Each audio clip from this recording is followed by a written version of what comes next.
meeting of the Bridgewater Township Zoning Board. Today is March 10th, 2026.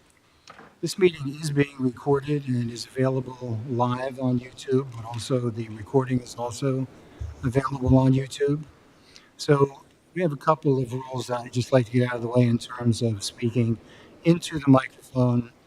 We'll give you time to get comfortable if you're not used to it, but that way we know that the comments and questions are recorded as well as all the testimony and so on to do that. Excuse me. So give me a moment here, and I have to read the open public meeting announcement. Adequate notice of this meeting was provided in accordance with the Open Public Meetings Act, NJSA 10:4-6. Specifically on January 28th, 2026, proper notice was sent to the electronic news sources of record, filed with the municipal clerk at the Township of Bridgewater, and posted on the municipal bulletin board. Please be aware of the Zoning Board of Adjustment policy for public hearings. No new application will be heard after 9:30 p.m., and no new testimony will be taken after 10 p.m. With that, I'd like you to join me, if you're able, in standing to salute the flag. Pledge allegiance to the flag of the United States of America and to the republic for which it stands, one nation, under God, indivisible, with liberty and justice for all.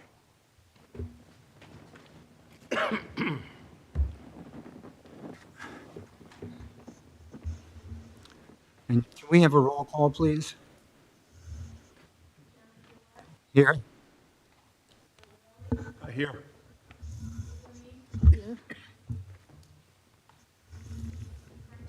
Here. Here.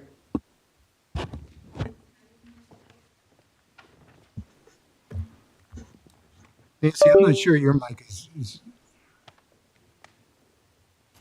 Oh, maybe it wasn't on.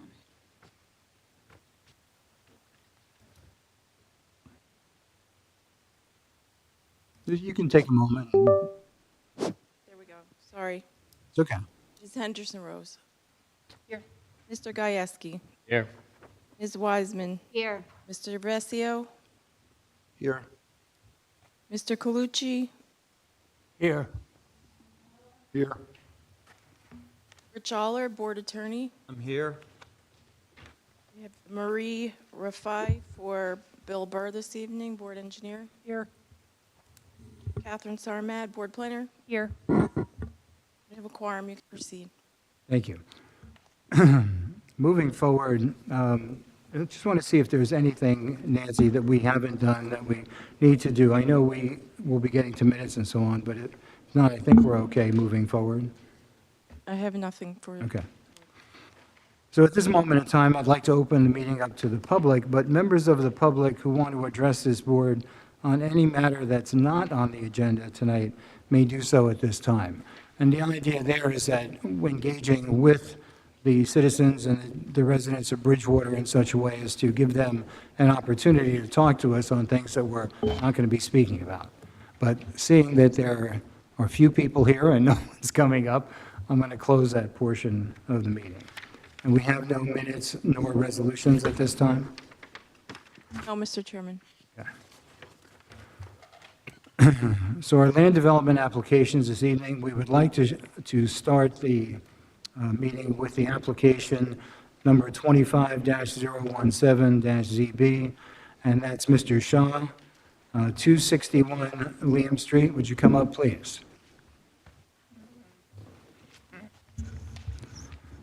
And please take a moment to introduce yourself. My name is Mano Kumar Shah, and we are residencing here. Is that mic on? Just check for me, please. And then you're good adjusting it. Should have a green light there. Yeah. So my name is Mano Kumar G. Shah, and we are residencing at 261 Leham Avenue, Bridgewater. So, Mr. Shah, before we get too far, I'm going to swear you in. Are you both going to give testimony? No, myself. It's you? But you have a professional with you as well? So you're going to give testimony as well? I'm just going to swear you both in, okay, at the same time. Would you just step up, both of you here? Yep, raise your right hands. You solemnly swear that the testimony you'll give to this board will be the truth, the whole truth, and nothing but the truth, so help you God. And would you both please, for the record, state your names? Mano Kumar G. Shah. And we're going to ask you to spell them because we're not all familiar with it. So spell it, right? Yes, Yeah. please. Manavkumar. Last name Shah, Shah. Thank you. And yours, sir? Yeah, my name is Jeff Hostler, Jeff. Last name is Hostler. And you are here in what capacity? I am the contractor. I work for CLC Landscape Design, the CFO, and put the permit application together for Mr. Shaw. I see. So you'll be able to explain to us some of the drawings that we're going to see and some of your plans for the development. Yes. Okay. All right, To just, answer any questions that he would not be able to. all right, are you a landscape architect as well? Not a landscape No? architect. Okay. All right, thank you. So you're best described as the landscape contractor? Contractor or designer, landscape architect is a professional Right. title that I don't have. And you'll be providing the testimony on Mr. Shah's behalf in those areas? Yes. Thank you. When you say contractor, you're going to be the one who builds that thing? Or Yes. Great, thank you. So Mr. Shah, if you'd like to start. So in the current address, we are living for about 3 years now, and we are planning to put a paver's patio in our backyard and entrance to the backyard also for the family use. And you said you've been there for 2 or 3 years? I'm sorry? 3 years now. 3 years? Mhm. Yeah, we used to live here in a Dunn Circle in Bridgewater, so basically we are in Bridgewater since 2016. I see. But we moved to the new house in 2022. Did you have that house built for yourself? Yes. Or was it new construction? It's a new construction. All right, okay. And then you were the first owner of that house? Yes. Okay, great, thank you. So tell us what you'd like to accomplish here tonight and how the board can best evaluate your request, working with you and your professional. So as I mentioned to you, we are looking for the build-up paver's patio in the house, and we are looking for the two variants, basically. One. Okay, again, just a little, point the microphone toward your mouth or stand in front of it. Either way, I know it's a little awkward, you're not used to doing it, but it helps us, so thank you. Basically, we are looking for the two variants that we need to make the patio over there. First one is maximum allowance improve lot coverage, which is from 18% to we are looking for 22.2% from 5,400 square foot to 6,657 square foot. And another one is hillside development. Say that last part again? The hillside development ordinance we are Yes. looking for. So the first one we are looking for right now is the first variance that we are requesting is for the improved lot coverage. The schedule of the area, yard, and building requirements require improved lot coverage of 18%, and we are requesting a variance for 22.2%. Okay, In the terms of area, we are permitting by ordinance to have 5,400 square feet of the coverage based on our lot size. We are asking for total 6,657 square foot coverage, which is 1,257 square foot over what is permitted. okay, Our property is located in basically R40 zone. Minimum lot size in this zone is like a 40,000 square foot. That means our lot is undersized at about only 30,000 square foot. The amount of coverage we are requesting would be only 16.6% on the 40,000 square foot lot. all right. The second variance we are looking for is a hillside development ordinance, which is 14% allowed to 22.2%. The second variance is for the hillside development ordinance, which regulate impervious coverage on the slope. The project exceeds the permit lot coverage only in the 0 to 10% slope range. There is a minimum disturbance in the steeper slope categories. The topography primary at the back of our property limits the amount of buildable space. Based on the hillside development ordinance and our lot size, we are only permitted to build on 4,204 square feet. These correlate to only 14% of the lot coverage. The existing structure on the property already exceed that lot coverage amount. To minimize the steep slope disturbance, we have proposed the use of retaining walls. This eliminates the need for the substantial grading around the patio. So there are some concerns that I also like to address. We note the stormwater management system shown on the site plan was designed by our engineer to capture the entire increase in the impervious coverage. The stormwater will be captured via a French drain surrounding the patio, as well as the catch basin near the driveway. In the future, roof leaders of the pavilion can also be tied into the same system, so there is no negative impact on the neighbors. Okay. As shown on the site plan, we have proposed a vinyl fence to provide the privacy and screening for the neighbors. We would like to provide an attractive, functional, and safe place for the family to enjoy the outdoors. We believe that there are positive criteria for approving the project and no substantial detriment.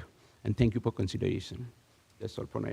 So more informally, when you were sitting around your kitchen table discussing things with your family, looking at the house that you own currently, I'm going to make some of this up, and you tell me if I'm saying it correctly.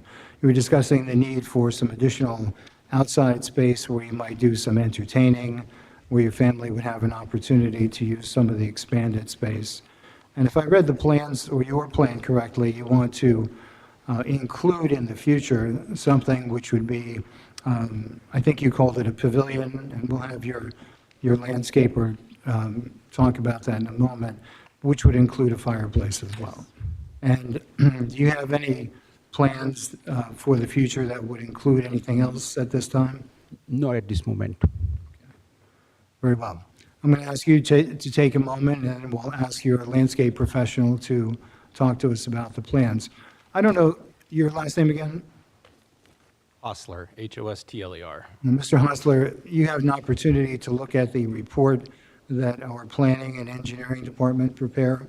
That's a question. I don't know whether you did or not. Unless it came. Okay. And Mr. Shah, have you seen that report? Not yet. Okay. So there is, prepared by our professionals, typically a report that we, the board, use to guide us through some of the issues. So we'll try to do that this evening in such a way as you can hear what some of the concerns were and what some of your solutions might be to some of those concerns, if that seems reasonable to you. So I'm going to start, however, Mr. Hostler, with you kind of telling us and walking us through what the plans are for that which Mr. Shah told us verbally. So there's patio space out the back of the house. Can I just, yeah, talk closer, but also, I have some plans, I think, and I'm presuming you prepared these or had these prepared? He's prepared by an engineer, yes. Okay. And in these plans, you're going to be referring to these plans as you talk? I can, depending on how specific you want to get. Okay, well, Basically, what- specific enough so that if we refer to them, you'll be knowledgeable enough without being an engineer to say, oh yeah, that's where the patio is and that's where the future fireplace is, that kind of testimony. Would you be comfortable with that? Okay. And Mr. Roller, do we have to log this in as an exhibit of some kind? No, the plans are part of the application. There's no rendered plan, so Okay. we don't have to mark that. Mrs. Amin, you had a question?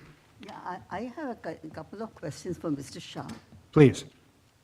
You said your lot is undersized. Did you buy the lot yourself or what? No, it was contractors bought a lot initially, and then we built a house on top of it. What you're saying is that you bought the house from the contractor who built it, or?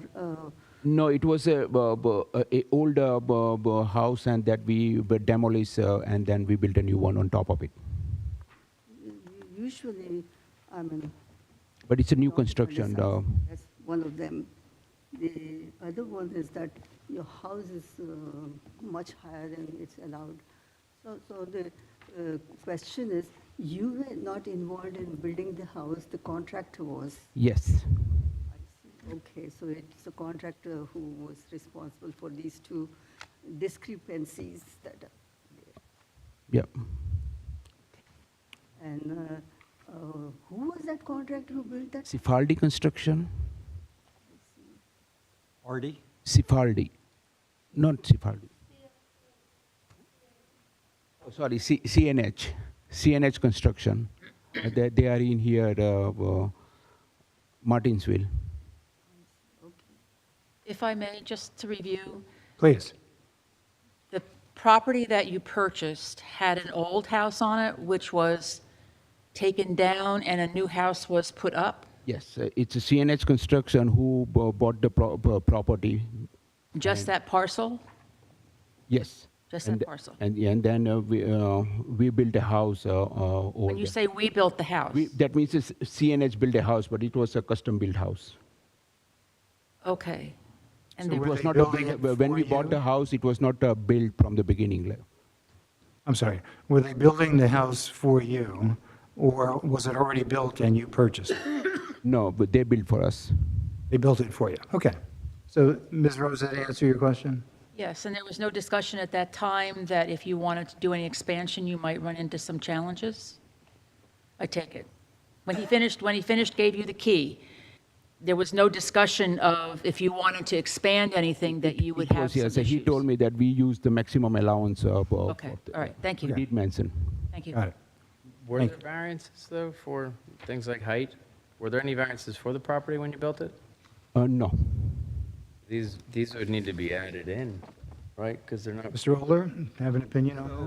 So, I do want to hear a little more testimony on what happened on the height, but it sounds as though he wasn't really involved in the direct construction. He hired a contractor.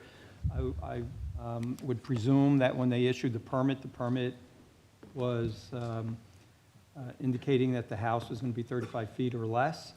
Perhaps there was never, after constructed, never really anyone went out to verify the height.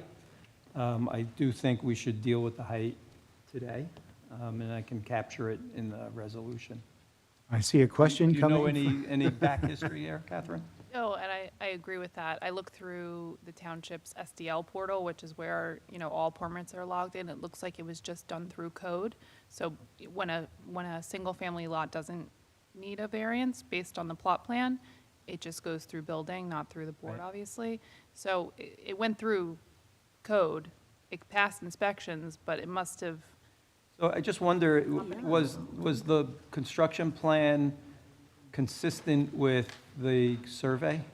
no, well, it appears now from the survey we received and the calculations on the engineering plan that they exceed whatever, I mean, I'm They assuming. exceed coverage, right? They So- exceed coverage and building height, which means that the plot plan, or what was intended to be constructed, it was constructed differently than that. Right. And maybe the as-built or whatever that was given to the code department didn't capture that either.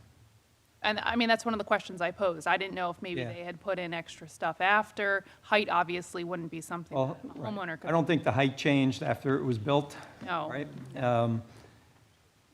So sometimes it's just whoops variance, I guess. But I would appreciate a little more testimony about the ground coverage, right? So when the house was constructed, right, there was the plot plan that you heard our planner discuss. That was the plan that you were to build to.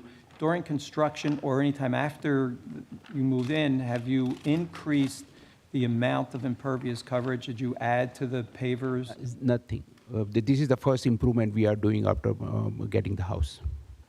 I have a question. How many years ago was the house completed? Like 4 years ago? Or We started in the 2021 July. We signed the contract, and it took like 18 months, I believe, because it was a COVID time and it took a little longer than anticipated. So I believe it was completed in March 2022. Okay, so as we proceed, as you can see, we're going to ask some questions because some things we'd like to clear up for ourselves. And it appears that even though there were building permits pulled and some things noted, some things may have slipped through the cracks. And it would be in your interest if we can resolve some of those things today. That way, should you wish to sell the property in the future, these will have already been Definitely, I understand that part, and I'm with you. incorporated into any decision this board would make. So pardon us for going back a little bit and trying to understand Sure. where we are today at the same time. Okay, got it. So on the presumption that the house is as it was built, and you haven't done anything else, you're coming to us now because you want to increase certain aspects of the impermeable, the coverage, et cetera, then in creating the design that you and your professionals have created, you're asking us for some variance, which you outlined earlier. Yeah, that is correct. So if I can refer to Mr. Hostler again, am I saying it right? Yeah. Mr. Hostler, if you would take the microphone and just walk us through, first verbally, what you anticipate doing and paint us a little mental picture. Is that easier, or do you want to point? I'm just trying to make it easy for you, so tell me what's you're most Right now, They comfortable have a with. small patio out of the back of their house, Yes, and we're looking to expand that and create some destination areas. A place for eating, a place for hanging out, a place that has shade. The- just get it a little closer to the mic. Yep. The pavilion itself is something that's planned for the future. Yes, Because this is a raised patio, we want to get the footings in now. So we would do the footings, because once I do a raised patio, I have to pretty much take it down to put footings in. okay, So that's the purpose of showing the pavilion now, is to apply for a footing permit and get footing inspections. okay, And at some point, when they do the pavilion, they would like to put a fireplace on the side of it. But what you're seeing is little destination areas. And it also has a walkway, which I do not think exists, from the driveway to the back. okay. Currently, that does not exist. You would be walking on grass. I'm not sure, because I was there today and I rang your doorbell, nobody was home, but I went in the back and I don't think I was walking on the grass, but Oh, okay. maybe I'm wrong. It's your house. Yeah. My son came down, but you were gone at the time. I scared him, yeah, I do.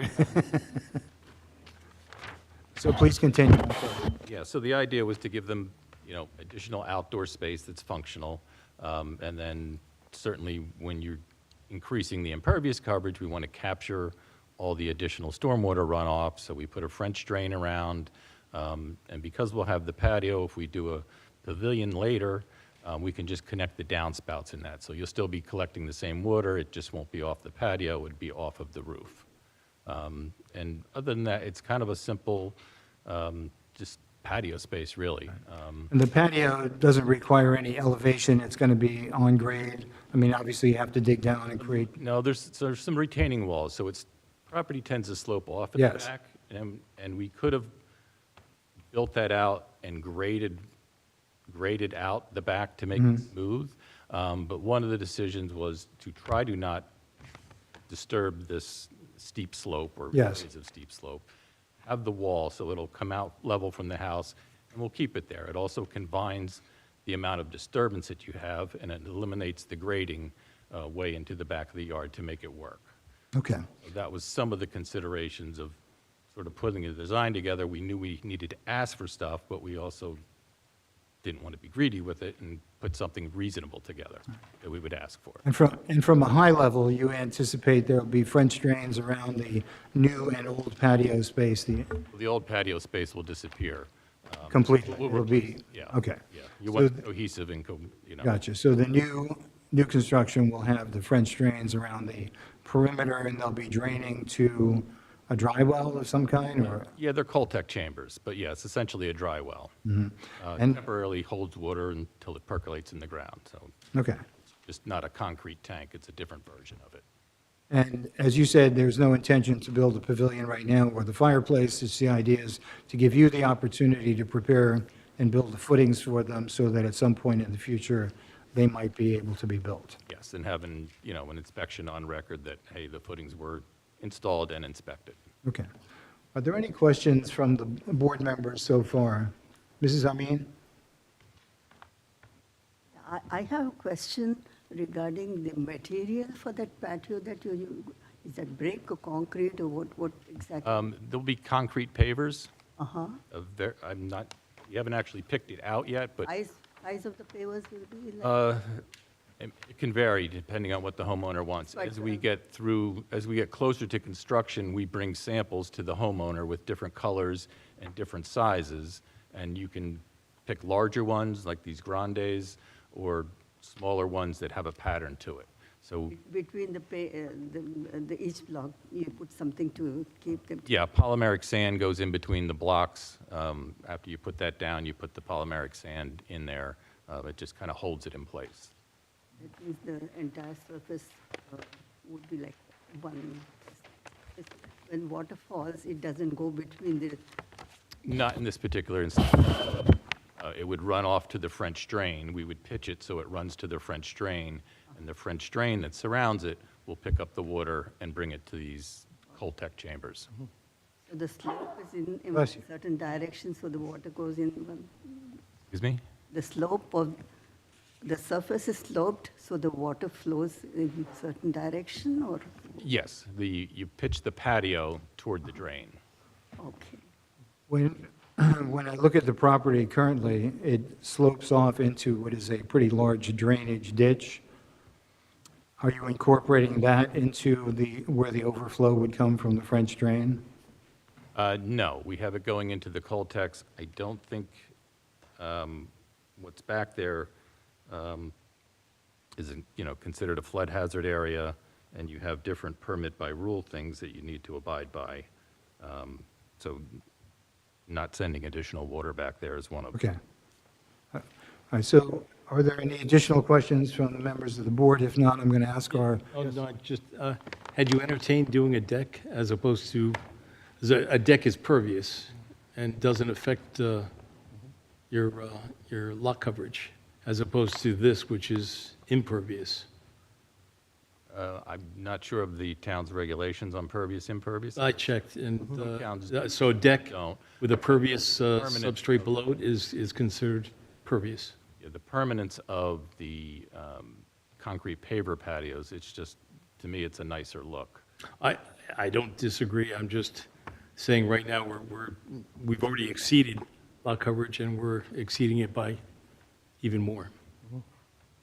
Could you, on that question, could you get a deck to provide the same outdoor living space as you're proposing with the patio? I don't know. Well, let's pose it to Would the not have homeowner. same. Let's pose that question to the homeowner. I had the same Mr. thought. Shaw, yeah. Mr. Shaw, were you aware that you could do a deck? I don't want to take business from this gentleman. He's a hardscaper. It looks like, I don't know that he does decks. I probably didn't understand your question. So it actually looks like when I was there, your neighbor you could have put a deck. Right. With, Trex or whatever. timber And then Trex, Trex, just put granular underneath, the water can go right into the ground. It's a pervious. Yeah. Have you considered that as an option? No, I have not considered that option because from the beginning of the house, like I was thinking to make a patio from the day one, so that's why I didn't ask my contractor to build a deck also over there. So I was just waiting for like a couple of years, and then I was thinking to make a pavers patio, to make for the family function. additional questions? Board members, anyone? I have another question. How does this Coltech system, relate to what would be the runoff otherwise? I mean, is this going to hold water there and it's going to seep out?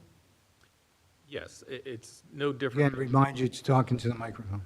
Yes. You're good. You're probably used to seeing the big concrete seepage tanks that go in. I don't know if you've ever seen those.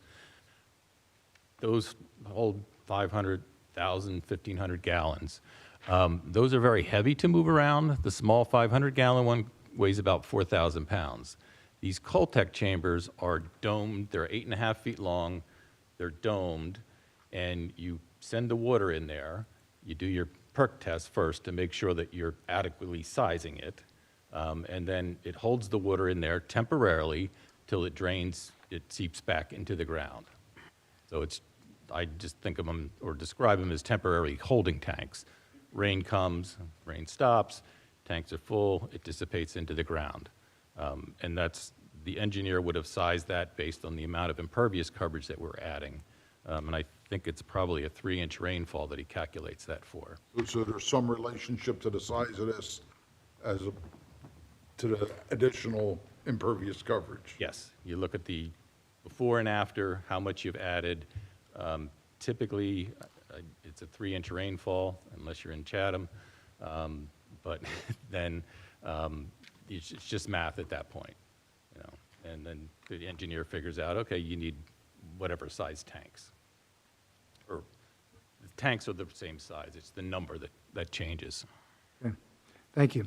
Let me refer to our board professionals. Do you have an order in which you would like to proceed? Catherine, would you like to start? I'll go first if it's no problem.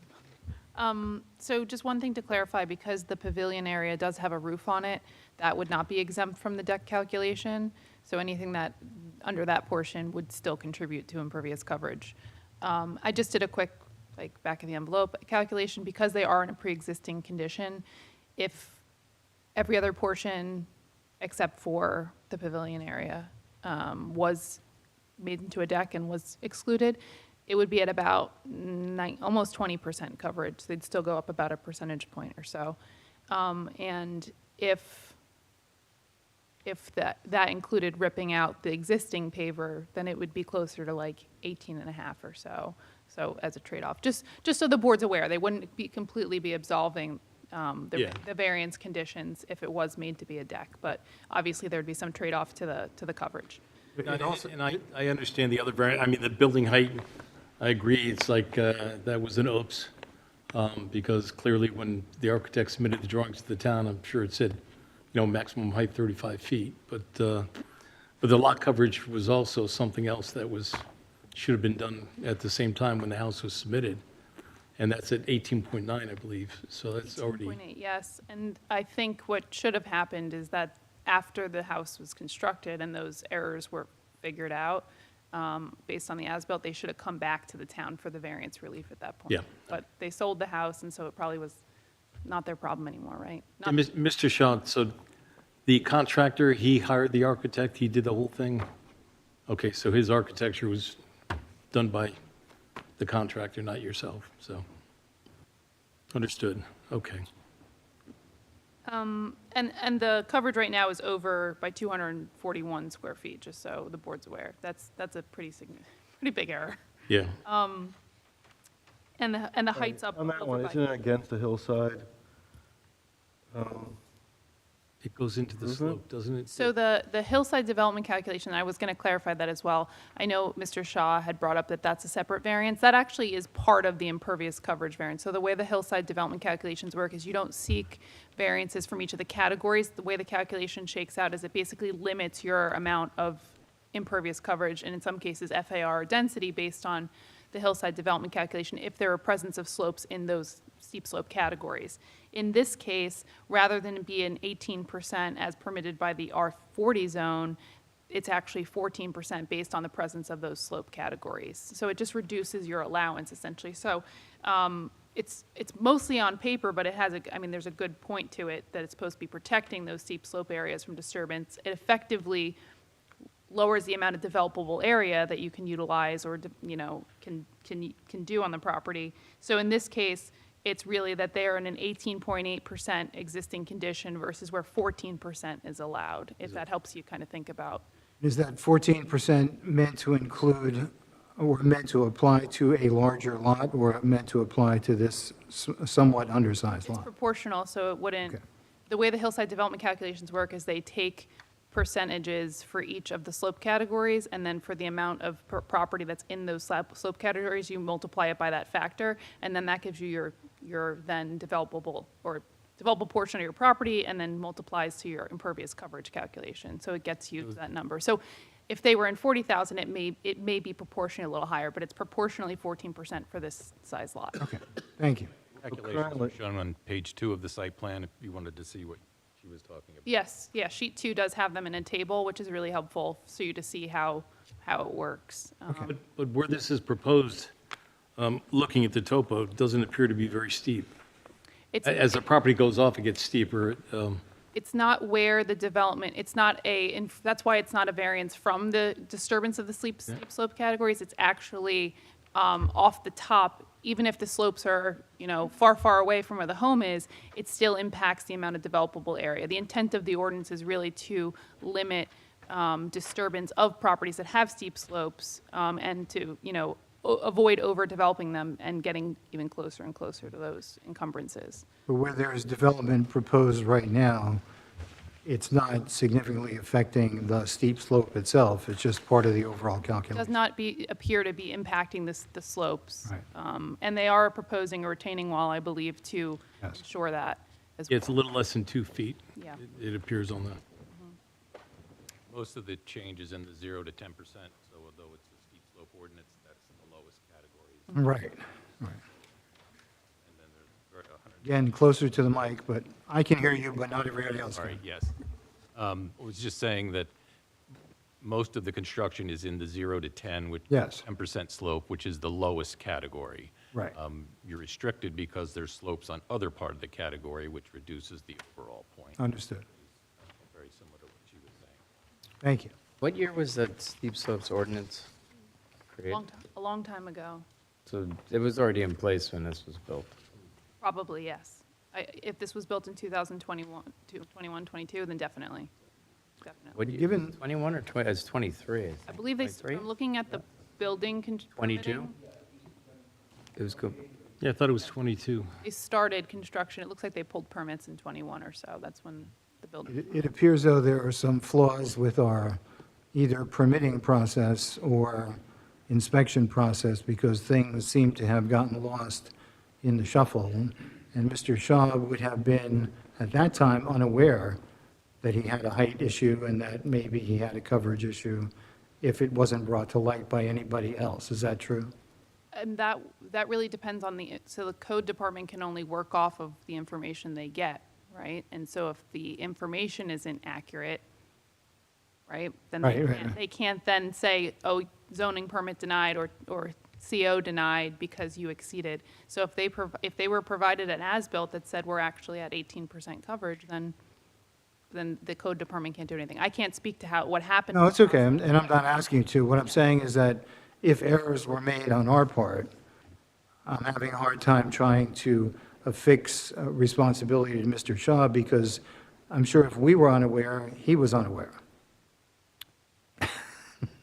Probably. I Yeah. think this all leads back, I truly do think it leads back to the contractor. Right. And the permitting process that they undertook more than Agreed. anything. And they're not in the room to defend themselves, but I assume that's what happened. Yeah, no, I appreciate that. I'm just trying to make sense out of it from a real-world perspective. Mr. Shaw said that he was aware that he was at 18%, that the builder had told him that at the completion of the house. So if you knew that you were at 18%, why did you not build the deck at that time or resign yourself to building the deck, knowing that you would be exceeding yet again?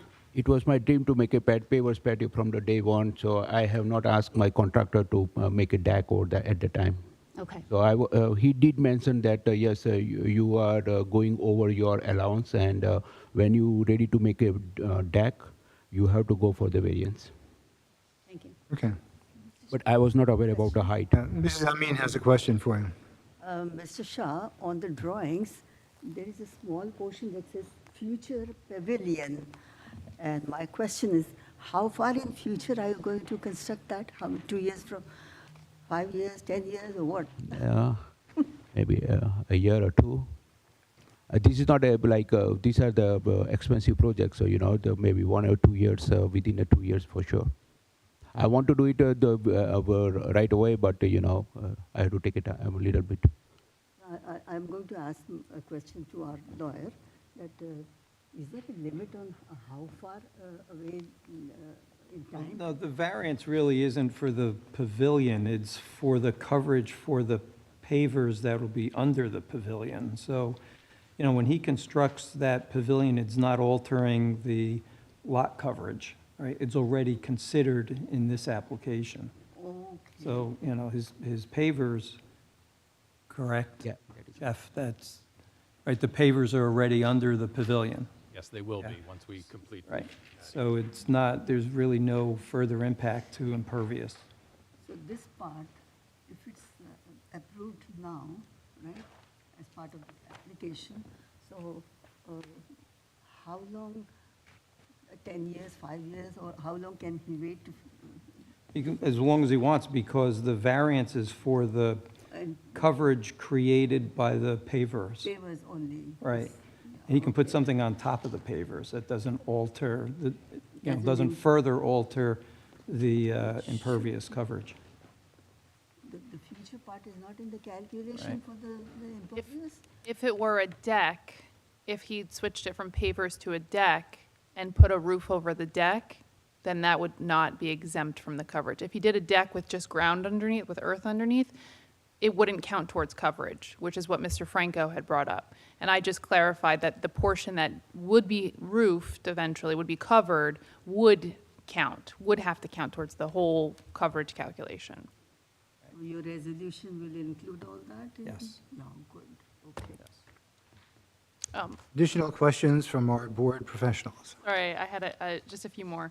I didn't see any trees on the survey or on the plan in that area. Are there any trees currently in that location?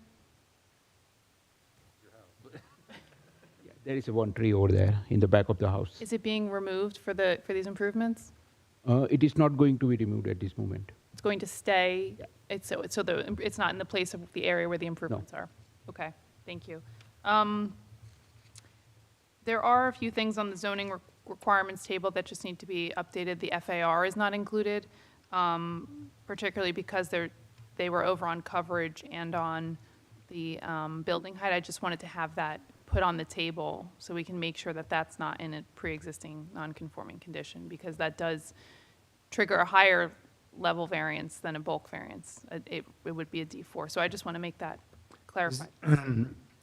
You're saying the FAR as we have it currently is not accurate, or it hasn't been It wasn't on the recalculated? table. It wasn't on the zoning Oh, table. I'm sorry. Provided.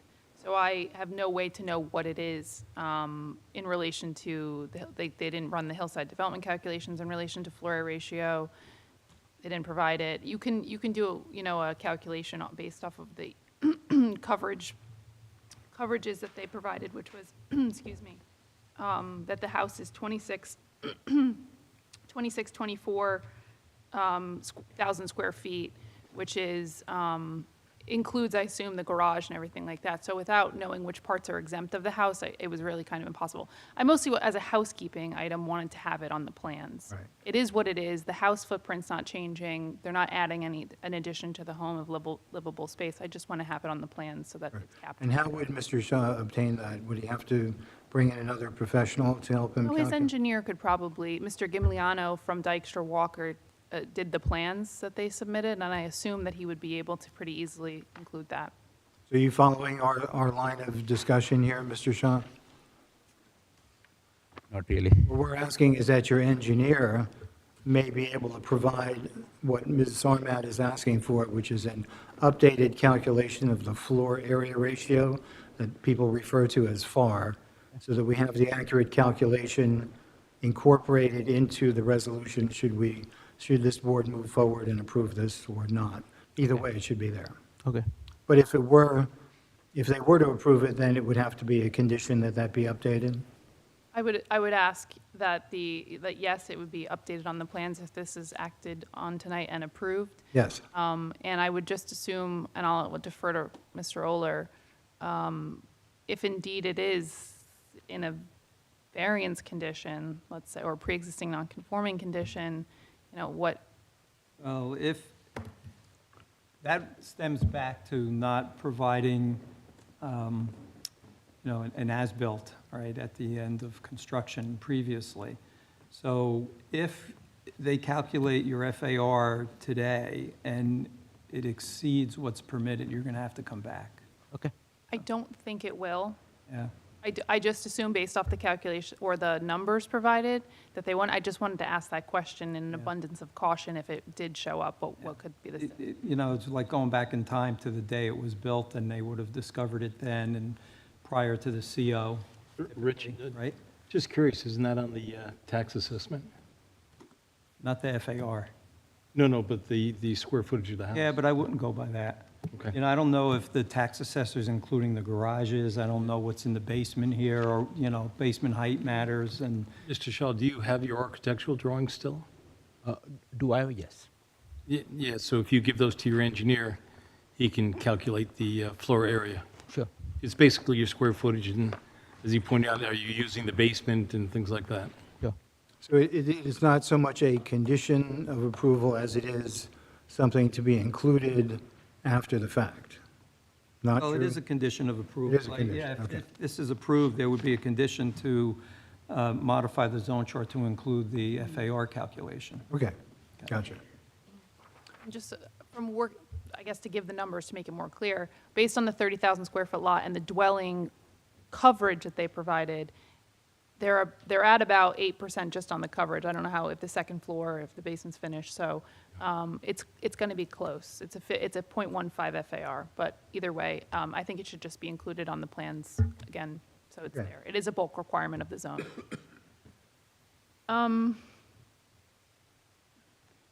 Just one other item,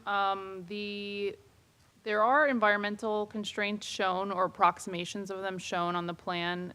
There is a flood hazard area elevation on the property. There is an approximate, or an assumed rather, 50-foot riparian. I didn't know if any LOI or flood hazard verification had been done at any point with the DEP to determine what the riparian buffer is required off of the stream, but I didn't know if you were seeking that or I mean, it looks like most of the disturbance is outside of that, but if the riparian buffer were larger than 50 feet, then it's presumably the DEP would regulate it. So I didn't know if you needed any DEP permits. Not according to our engineer, he wrote the permit by rule here that he's relying on for that. Okay, I think if it wouldn't be too difficult, I would ask that the board just get a verification from the engineer as any condition of approval, stating that there would be, no NJDEP permitting required. No which? NJDEP, Department of gotcha. Environmental Protection, permitting required for these improvements. Thank you. I have nothing else, nothing further, Mr. Chairman. I just had a few questions. So I just want Just to remind everyone, please, of your name, because Oh, I'm sorry. you're new for the board, and perhaps the public doesn't know who you are yet. Sure. Marie Raffay with Collier's Engineering. I'm representing the board here tonight. I wanted to reiterate what the planner had said about the wetlands. There's a freshwater wetlands delineation that's put on here that was done by Dykstra Walker. However, it does say that they are going to get it verified by the DEP. So I think that would be something that was supposed to happen anyway. So, although there are the permit by rule that's listed on there, I think they were waiting for some verification from DEP. Could you talk about the retaining walls that are at the outer edge of the patio, and especially in relation to where the French drains are and how that system is going to work? So the, for top of wall, there are about 2.5 foot high walls that go around there. The French drain is on the other side of those walls, or down from the walls. Down in the grass? Well, at the base of the wall, Okay. and would wrap around the structure. So is the patio flat? Is there a curb around it so that, or is there actually the water able to flow off of the patio straight onto the ground? Flow off. Okay, so is there a railing at the top of the patio at all? We hadn't planned on any. I know there's a couple piers that they wanted in the back and steps going down, but I'm not sure if it's high enough that it's required. Yeah, no, I don't think it's required. I just wanted to clarify. There's none shown on the plan, so I don't. Okay, so there's no curbing around it if there's chairs put on the patio or anything, if they got too close to it. There's no curbing around it and no railings, so as to keep somebody on the surface.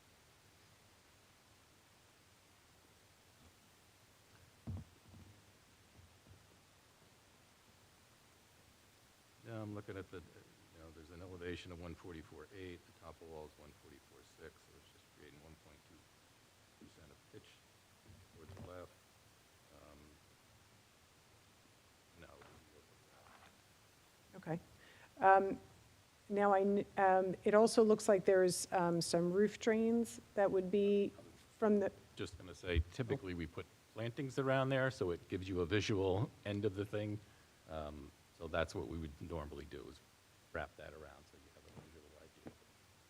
There's the end. okay, so, and those plantings would not interfere with the French drain? And We would move it out far enough. Okay, okay. And you're proposing roof drains from the future pavilion that will be piped over to your Holtec chambers, is that correct? Okay.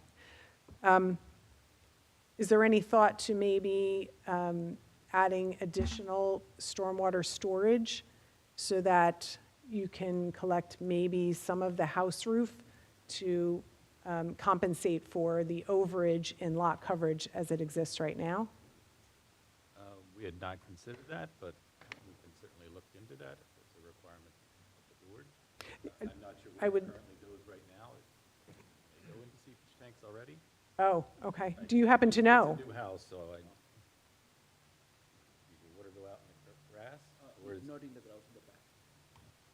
but it goes to the back, but across the lawn? Yeah, okay. So the roof leaders from your house go down and go across the ground in the back? Okay.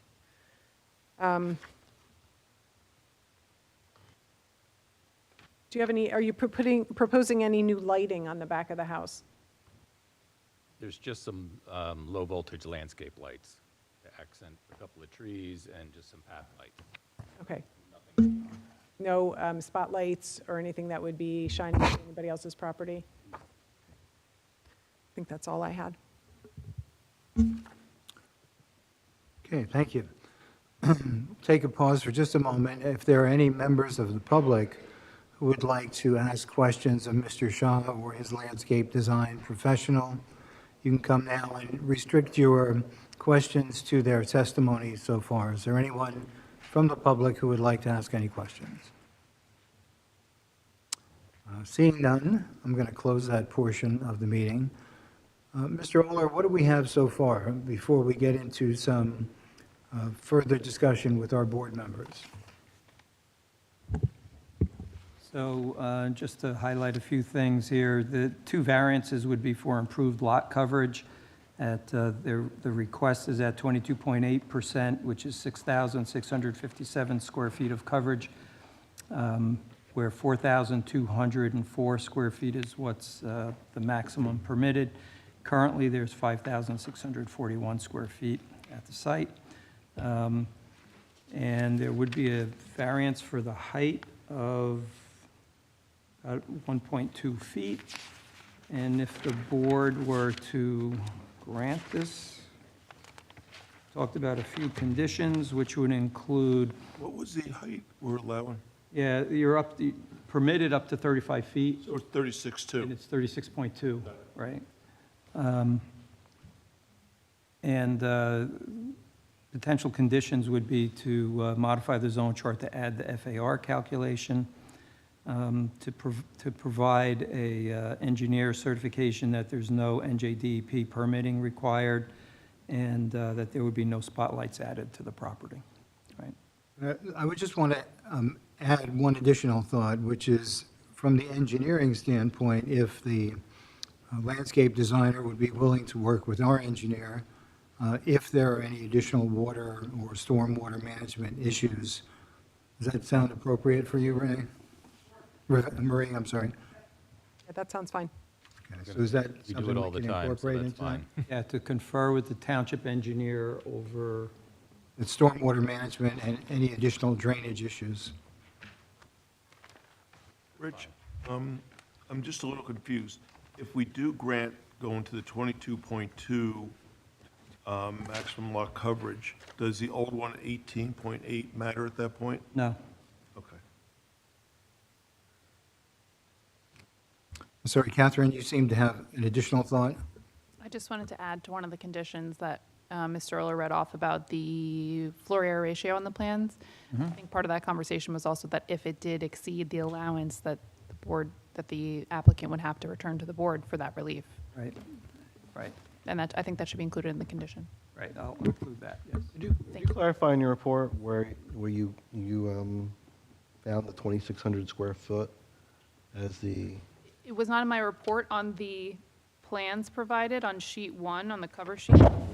It says impervious coverage breakdown, and then it breaks it down existing and says the dwelling. So that's assuming that's the footprint, right, of the building. That's not the total floor area of the building, that's the footprint. that's just a footprint? Yep, that's a footprint, including the garage, including whatever. So if it matches if the second floor matches, if there's another half story that's finished, et cetera, that's all going to impact the floor area ratio calculation.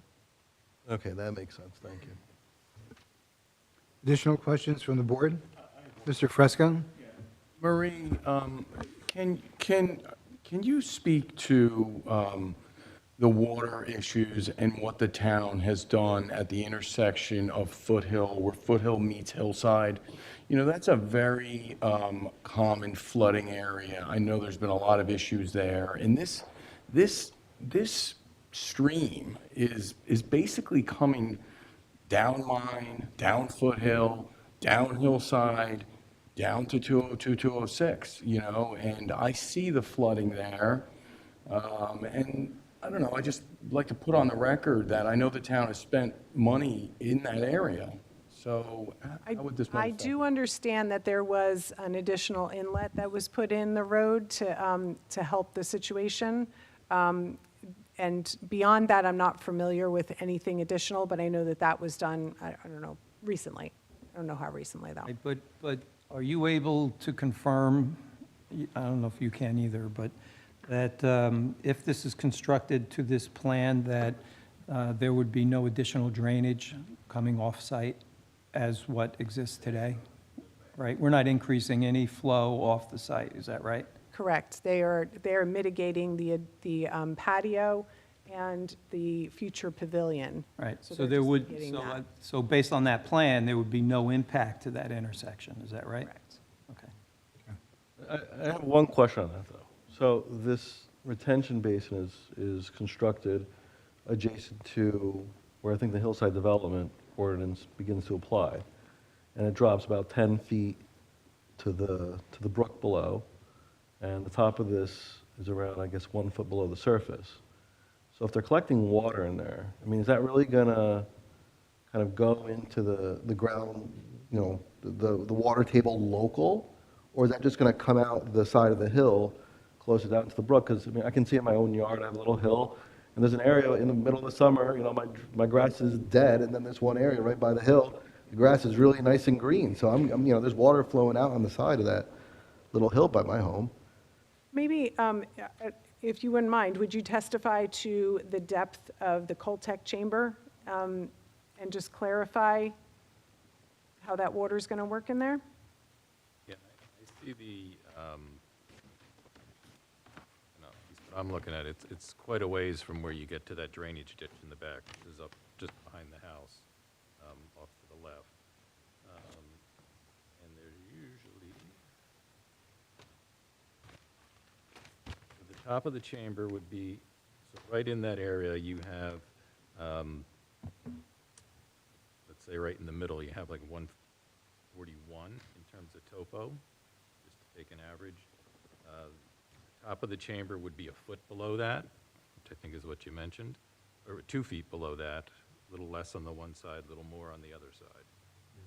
The bottom of the chamber and the bottom of the stone go even further. Bottom of the chamber would be a 136 and a half, so you'd be 5 feet down. The stone would go even further than that.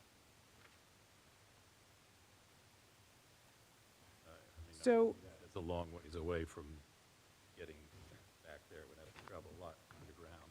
and how much stone is surrounding the Coltech chamber?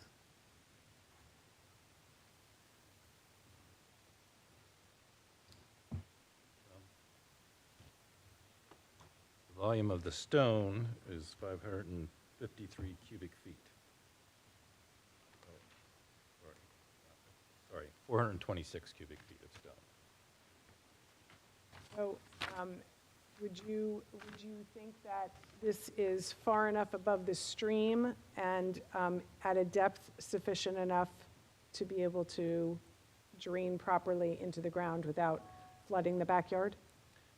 Honestly, I don't think I'm the one qualified to say that. I think it would have to be the engineer, also after the results of a perk test. So I think it's a lot for me to say one way or the other. I think this looks good, but that's what you do a perk test for, to see how quickly that drains. I also note on, like a lot of towns, we use the 40% for the voids. In this particular town, you use 33% for the voids. So you're even a little more constricted in, or more conservative in the calculations than I see in other towns. So to me, that all tells me it should be positive, but it would, you do the perk test and see what happens there, and that'll give you a good idea if this is appropriate. So, so to follow up on that, I believe that there is enough stone surrounding it. Again, it is more conservative, the void ratio that was used within the stone for more storage in there. They're required to do a perk test to make sure that the water can, that the soil can take the water that's being brought into it too. I was just going to say, it's a typical condition that, okay, we approved the plan, but you got to show us perk test results. Right. How many gallons are these Coltech? So they're not dry well tanks like we're used to seeing out of concrete. 390 gallons, something like that.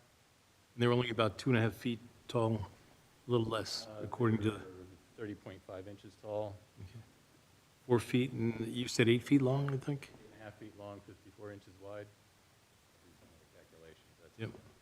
familiar with the size of these. You've got about 12 inches of stone surrounding it. Yeah, you can vary the stone underneath, on top, and around it to provide more or less storage depending on your needs, before you have to sort of jump to another size. And I see it's 18-inch minimum on the bottom. And the bottom of it is still higher than the drainage ditch by a couple of feet.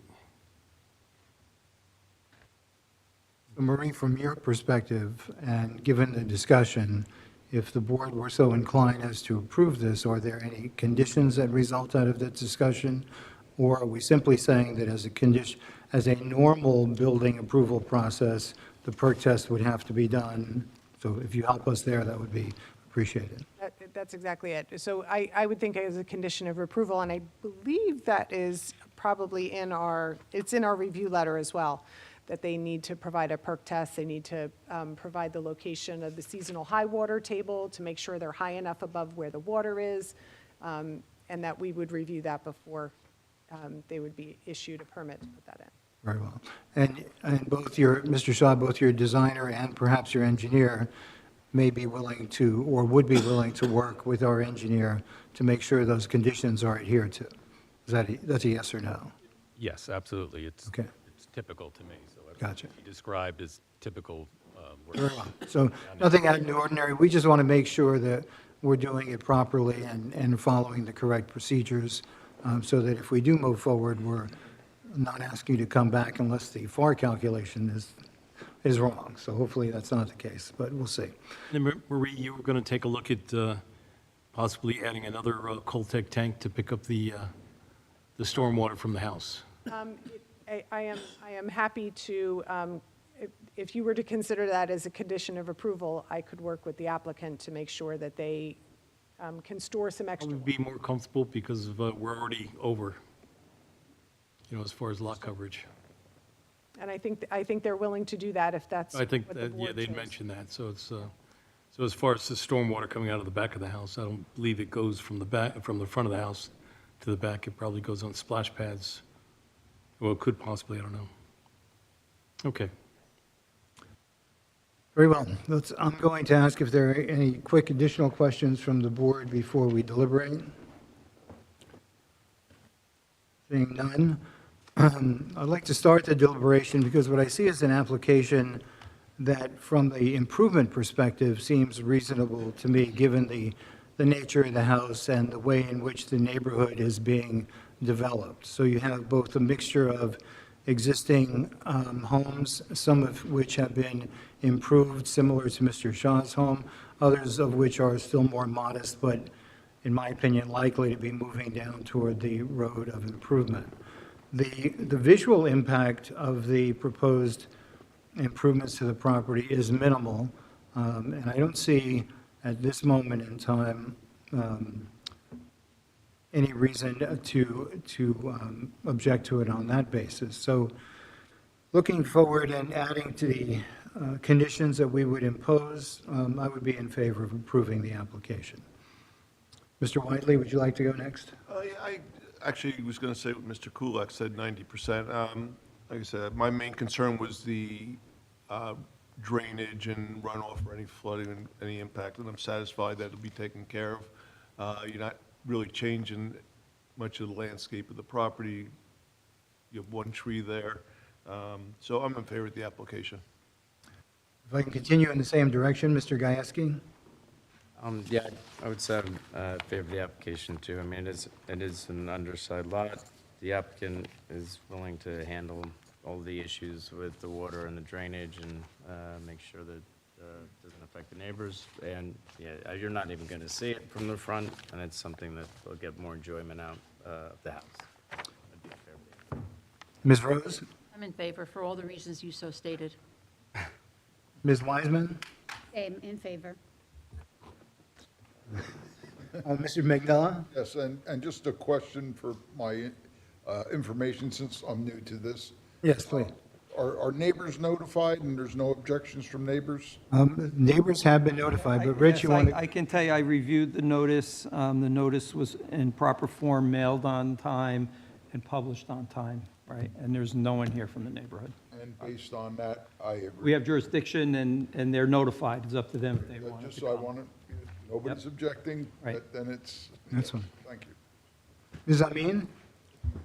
Yeah, I'm in favor of approving the application. Mr. Fresco? Well, I'll be the voice that, of maybe reason. I feel like this is a little bit of a reach, frankly. I think there's strikes, there's strikes with the water, there's strikes with the slope, there's strikes with this Caltech system, although I do feel like the testimony, I feel like I was convinced that it can hold the water. But I think it's a lot. I think it's excessive. I do. And especially because, we're putting something in for future development. So I'm going to continue to listen to the board members and make up my mind. I am on the fence on it, though, frankly. But I wish, nothing personal. We love to approve residentials, but I do think there's some strikes there. Thank you. Mr. Franco?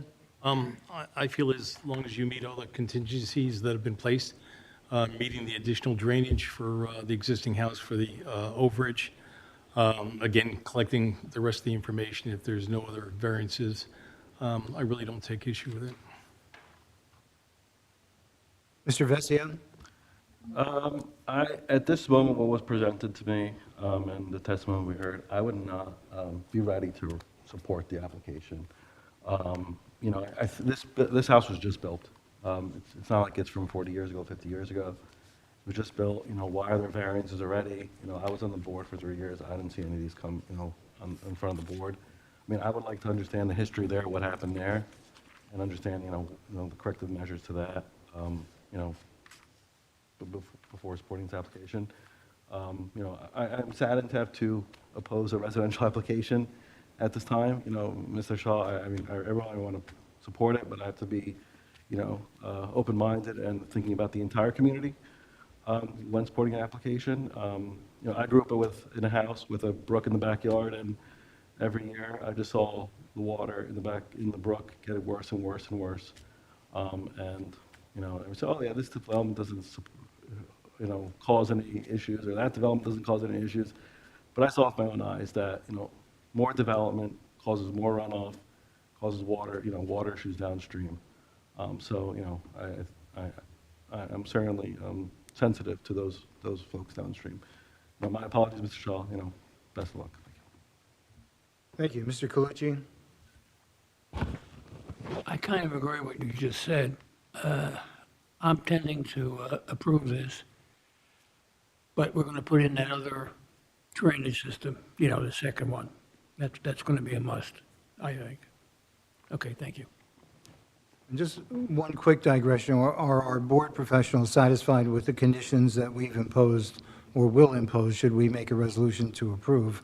Or was there something else that needs to be addressed? No, I believe Mr. Oler captured the conditions that I think would be appropriate. Agreed. I'm fine. Agreed. Very well. So the chair would like to entertain a motion to approve this application for the variances as requested with the conditions. And Mr. Aller is going to read those conditions. I'll make that motion. Okay. Before you do, we're just going to ask Mr. Oler to read the conditions. And then- If there's a motion to approve, the conditions would be to modify the zone chart to add the FAR calculation, and if that calculation is greater than the maximum permitted, you would have to come back to the board for a variance for that. You would provide your engineer certification that there's no NJDEP permitting required. There'll be no spotlights added to the property. You'll confer with the board engineer regarding stormwater management issues prior to installation. You'll provide a perk test and location of seasonal water table, basically complying with the town engineer's report. And that would be done prior to installing the system. Add an additional Cultec chamber if required by the township engineer, and that's it. Very well. So, Ms. Amin, you said you would make a motion to approve with, Approve with all these conditions. right? And Mr. Wiley, second. May we have a roll call? Ms. Probst? Chairman Kulak, Yes. Mr. Wadley, Yes. Mrs. Amin, Yes, Mr. Franco, Yes. Mr. Fresco, No. Ms. Rose. Mr. Gajewski. Yes. That's 7, right? Yeah. Yes. Okay. So application has passed. I'll have a resolution that for the board's consideration at potentially the next meeting, which is in 2 weeks. Otherwise, it'll be the meeting after that. Yeah, and you just want to make sure that those things which we asked you, some of which you can provide at that time, for example, the FAR calculation and so on, updated, and any other calculations or conferences that you have. If there are questions before we issue the final resolution, then you can make sure you ask those. But with that, we wish you good luck in your construction venture here. I know it's going to be a long process, but at the same time, hopefully you'll get some additional enjoyment out of the property. Thank you. Thank you. Thank you for consideration. Thank you. So I'd like to make a motion for a quick recess, 10 minutes, Jim? 10 minutes. So we have a motion. Anybody second it? Second. All in favor? We're going to take 10 minutes, please.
call for us, please? Here. That Mr. Wadelli, Not here. Mrs. Amin, Yeah. Mr. Franco, Here? Mr. Fresco, Here. Ms. Rose, Yes. Mr. Gieske, Here. Ms. Wiseman, Here. Mr. Vesio, I'm here. Mr. Colucci, Here. Mr. Mignella, Here.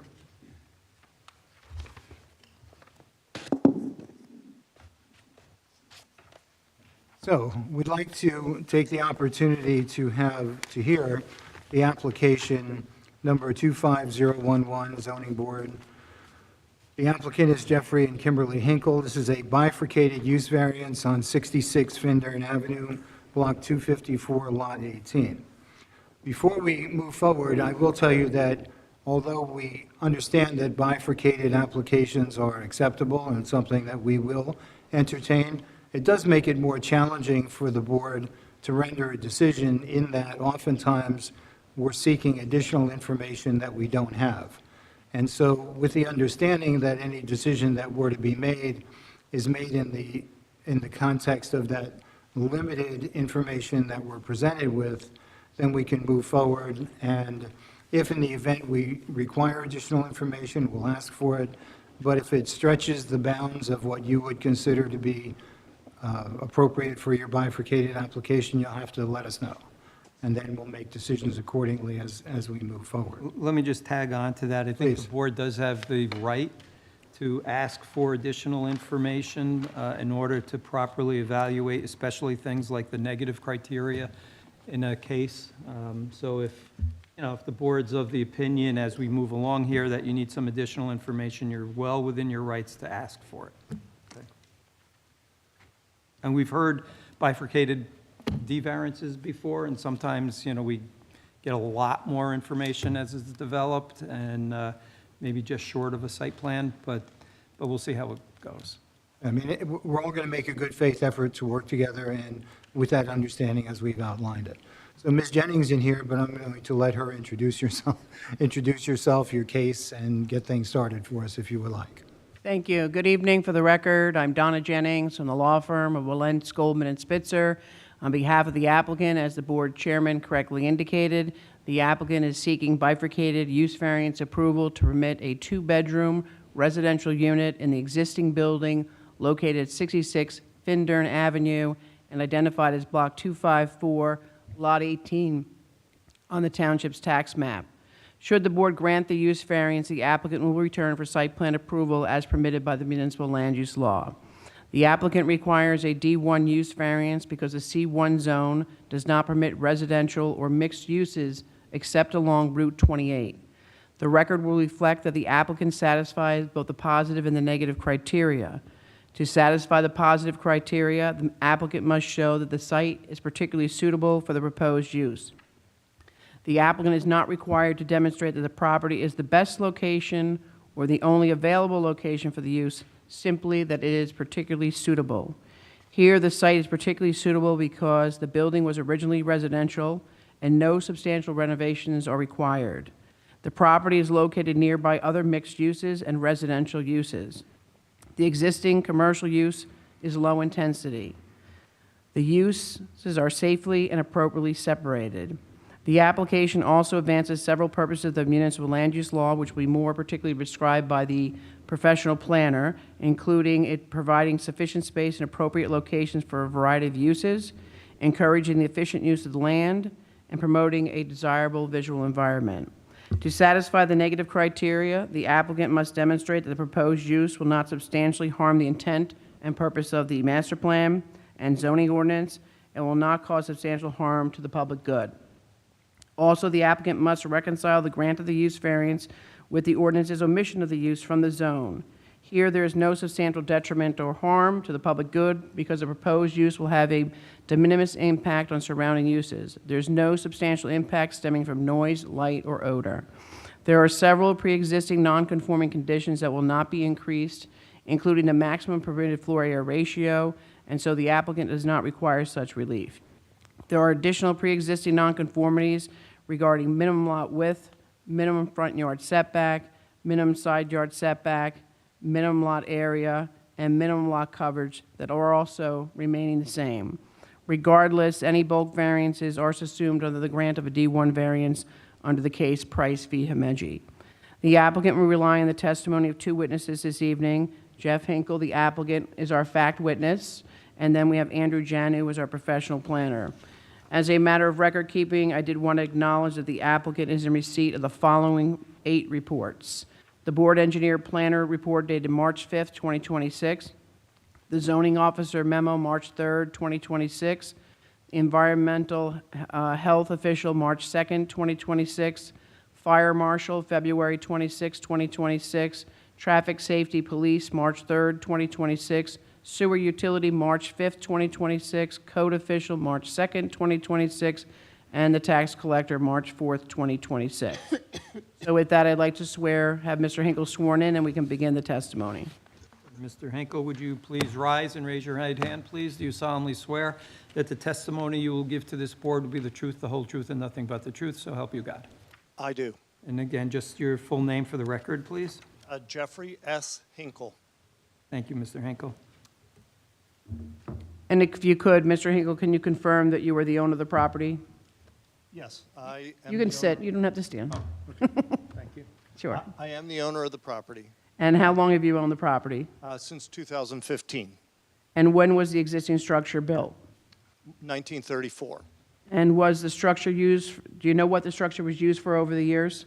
Yes, residential, multifamily, extended family and residential up until around 1999, and then it was uncertain between 99 and 2002 when it was converted to commercial, and it was occupied by an attorney, who also had 2 or 3 other upstairs businesses operating out of the building. They renovated it significantly in 2006. Okay, and you purchased it in 2015? Correct. And when you used it in 2015, up until present day, what was being done at the site? My office was in the downstairs, and the same spa has been in the upstairs since 2016. And what was your office? What were you doing? Oh, sorry, Prudential Financial Planner, insurance broker. Okay, and just since the questions were raised by the board consultants about, what was going on in the building, et cetera, we passed out a packet of photos before the meeting started. If we can have those identified as A1 for the record. And if you could, can you just confirm that you were the person that took these photos? I did, yes. Okay, so then looking at A1. Ms. Jennings, I'm sorry, can you just pause for just a moment? I'm not trying to change your momentum. Mr. Hinkle, you had purchased the property in 2015? Correct. Had you been a tenant there yourself prior to that? No, I had not. Had not. The building was vacant after the attorney passed away for 2.5 years. Okay, and according to your testimony, the attorney who owned the building had offices downstairs? There were 4, downstairs was his office. Yes. The whole first floor had a reception area like where my reception area was, his main office, his assistant's office, and then upstairs he had 3 separately locked offices, one of which had 2 employees. At the most they had were three different people working upstairs. Mhm. And you were saying that these were 3 individual businesses or 3 individual office? Two individual businesses, Okay. in addition to Mr. O'Donnell's business, to my knowledge. So 3 And- total. I'm sorry? 3 total. And the 2 additional businesses that were upstairs, did you say that one of them was the medical spa?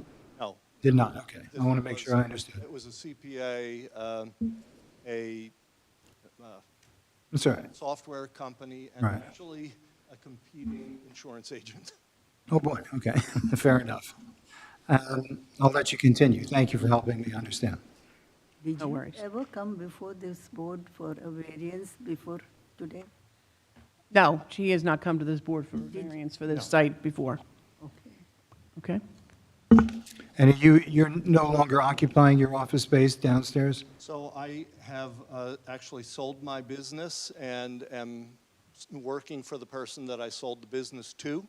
And since COVID, actually, all of my employees have been working remotely, and I was only using the building for appointments. Yes.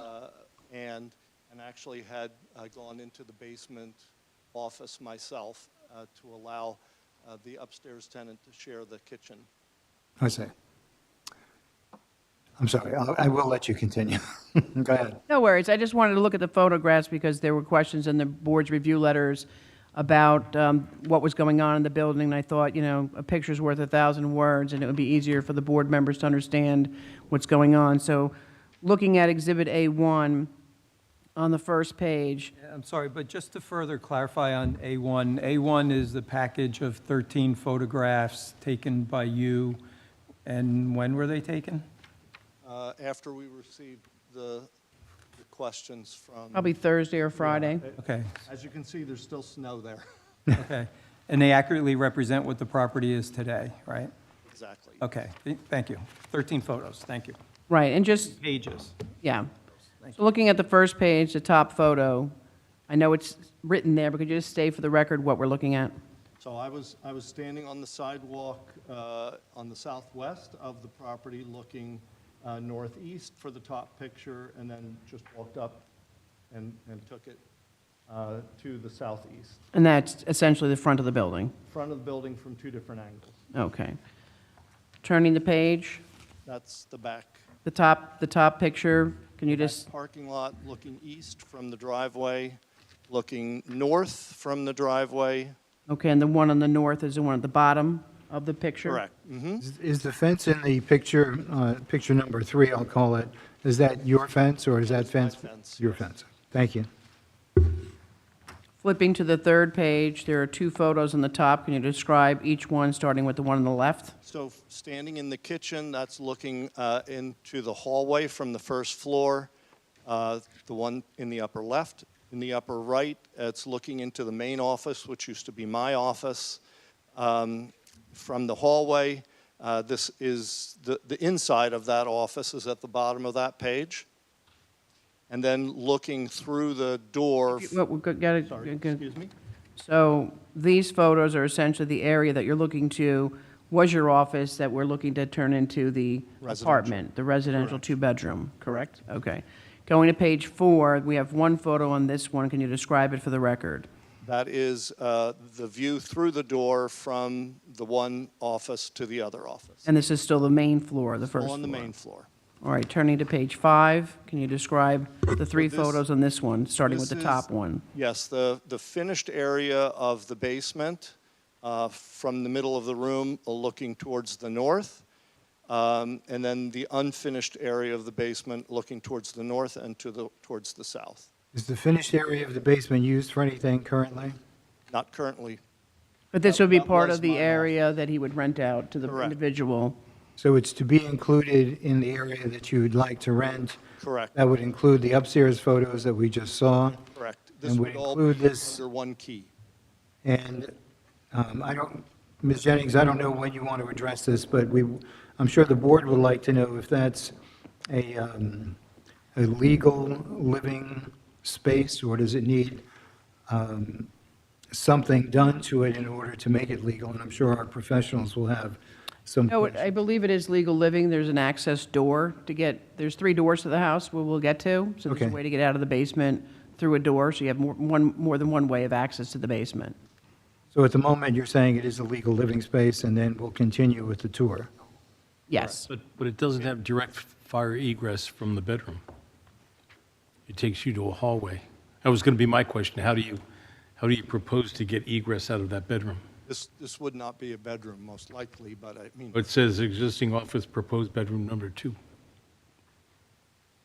oh, that's upstairs? It says basement. Yeah, the Shows Page are you storage. Oh, I'm sorry, yeah, that. Looking at the photos. That plan was an earlier plan before we were advised with having to have, I think, a fire door or something. Yeah, this would just something be sealed general between area, not the downstairs, not the so living that- area, not the Okay, so sleeping area. this is no longer a bedroom. Not a sleeping, no. Sorry. Okay, all right. Thank you for catching that. I apologize. All right, thank you. So then, does that change the number? Isn't somewhere it talks about a 2-bedroom? Still two bedrooms, the two bedrooms. Changing the, Both be on the main floor, the 2 bedrooms? Okay. Thank you. Looking at page 6, can you describe the 2 photos there? So that's the kitchen view from the hallway where I was standing to take that other hallway picture showing the exit in the back. And then in the corner, just another picture of the kitchen corner. And sorry, we're kind of jumping to the basement. Some of these might be a little out of order. That's all right. On page 7, can you describe the 4 photos in that? So, standing on the other side, facing the door to the unfinished area is on the left in the left photo. The door to the exit steps is on the right photo, on the right-hand side, and then there's just a door into a utility area where the electric and sewer and all that comes in there. And then these are just photographs. The lower left photograph is down from the living area to the exit side door, and the lower right photograph is from the basement looking up to the exit door. So if I'm on the first floor and I go down those steps in the lower left-hand photograph, I can walk out the side door, or I can turn to the right and continue down those steps to get to the basement? That's correct, sir. Thank you. and that basement's going to be a family room, I take it? Correct. I'm sorry, it's going to be a what? Family room. Family room? Okay, so no bedrooms in the basement, right? No.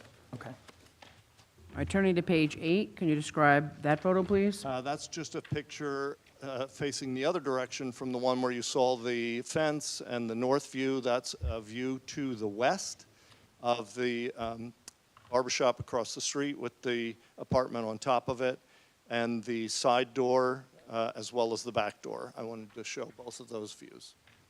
Okay, and then flipping to page 9, there's 2 photos on there. Can you describe those? I just opened the side door entrance. That's showing the steps up to the first floor and down to the basement, and then just another picture of the back door.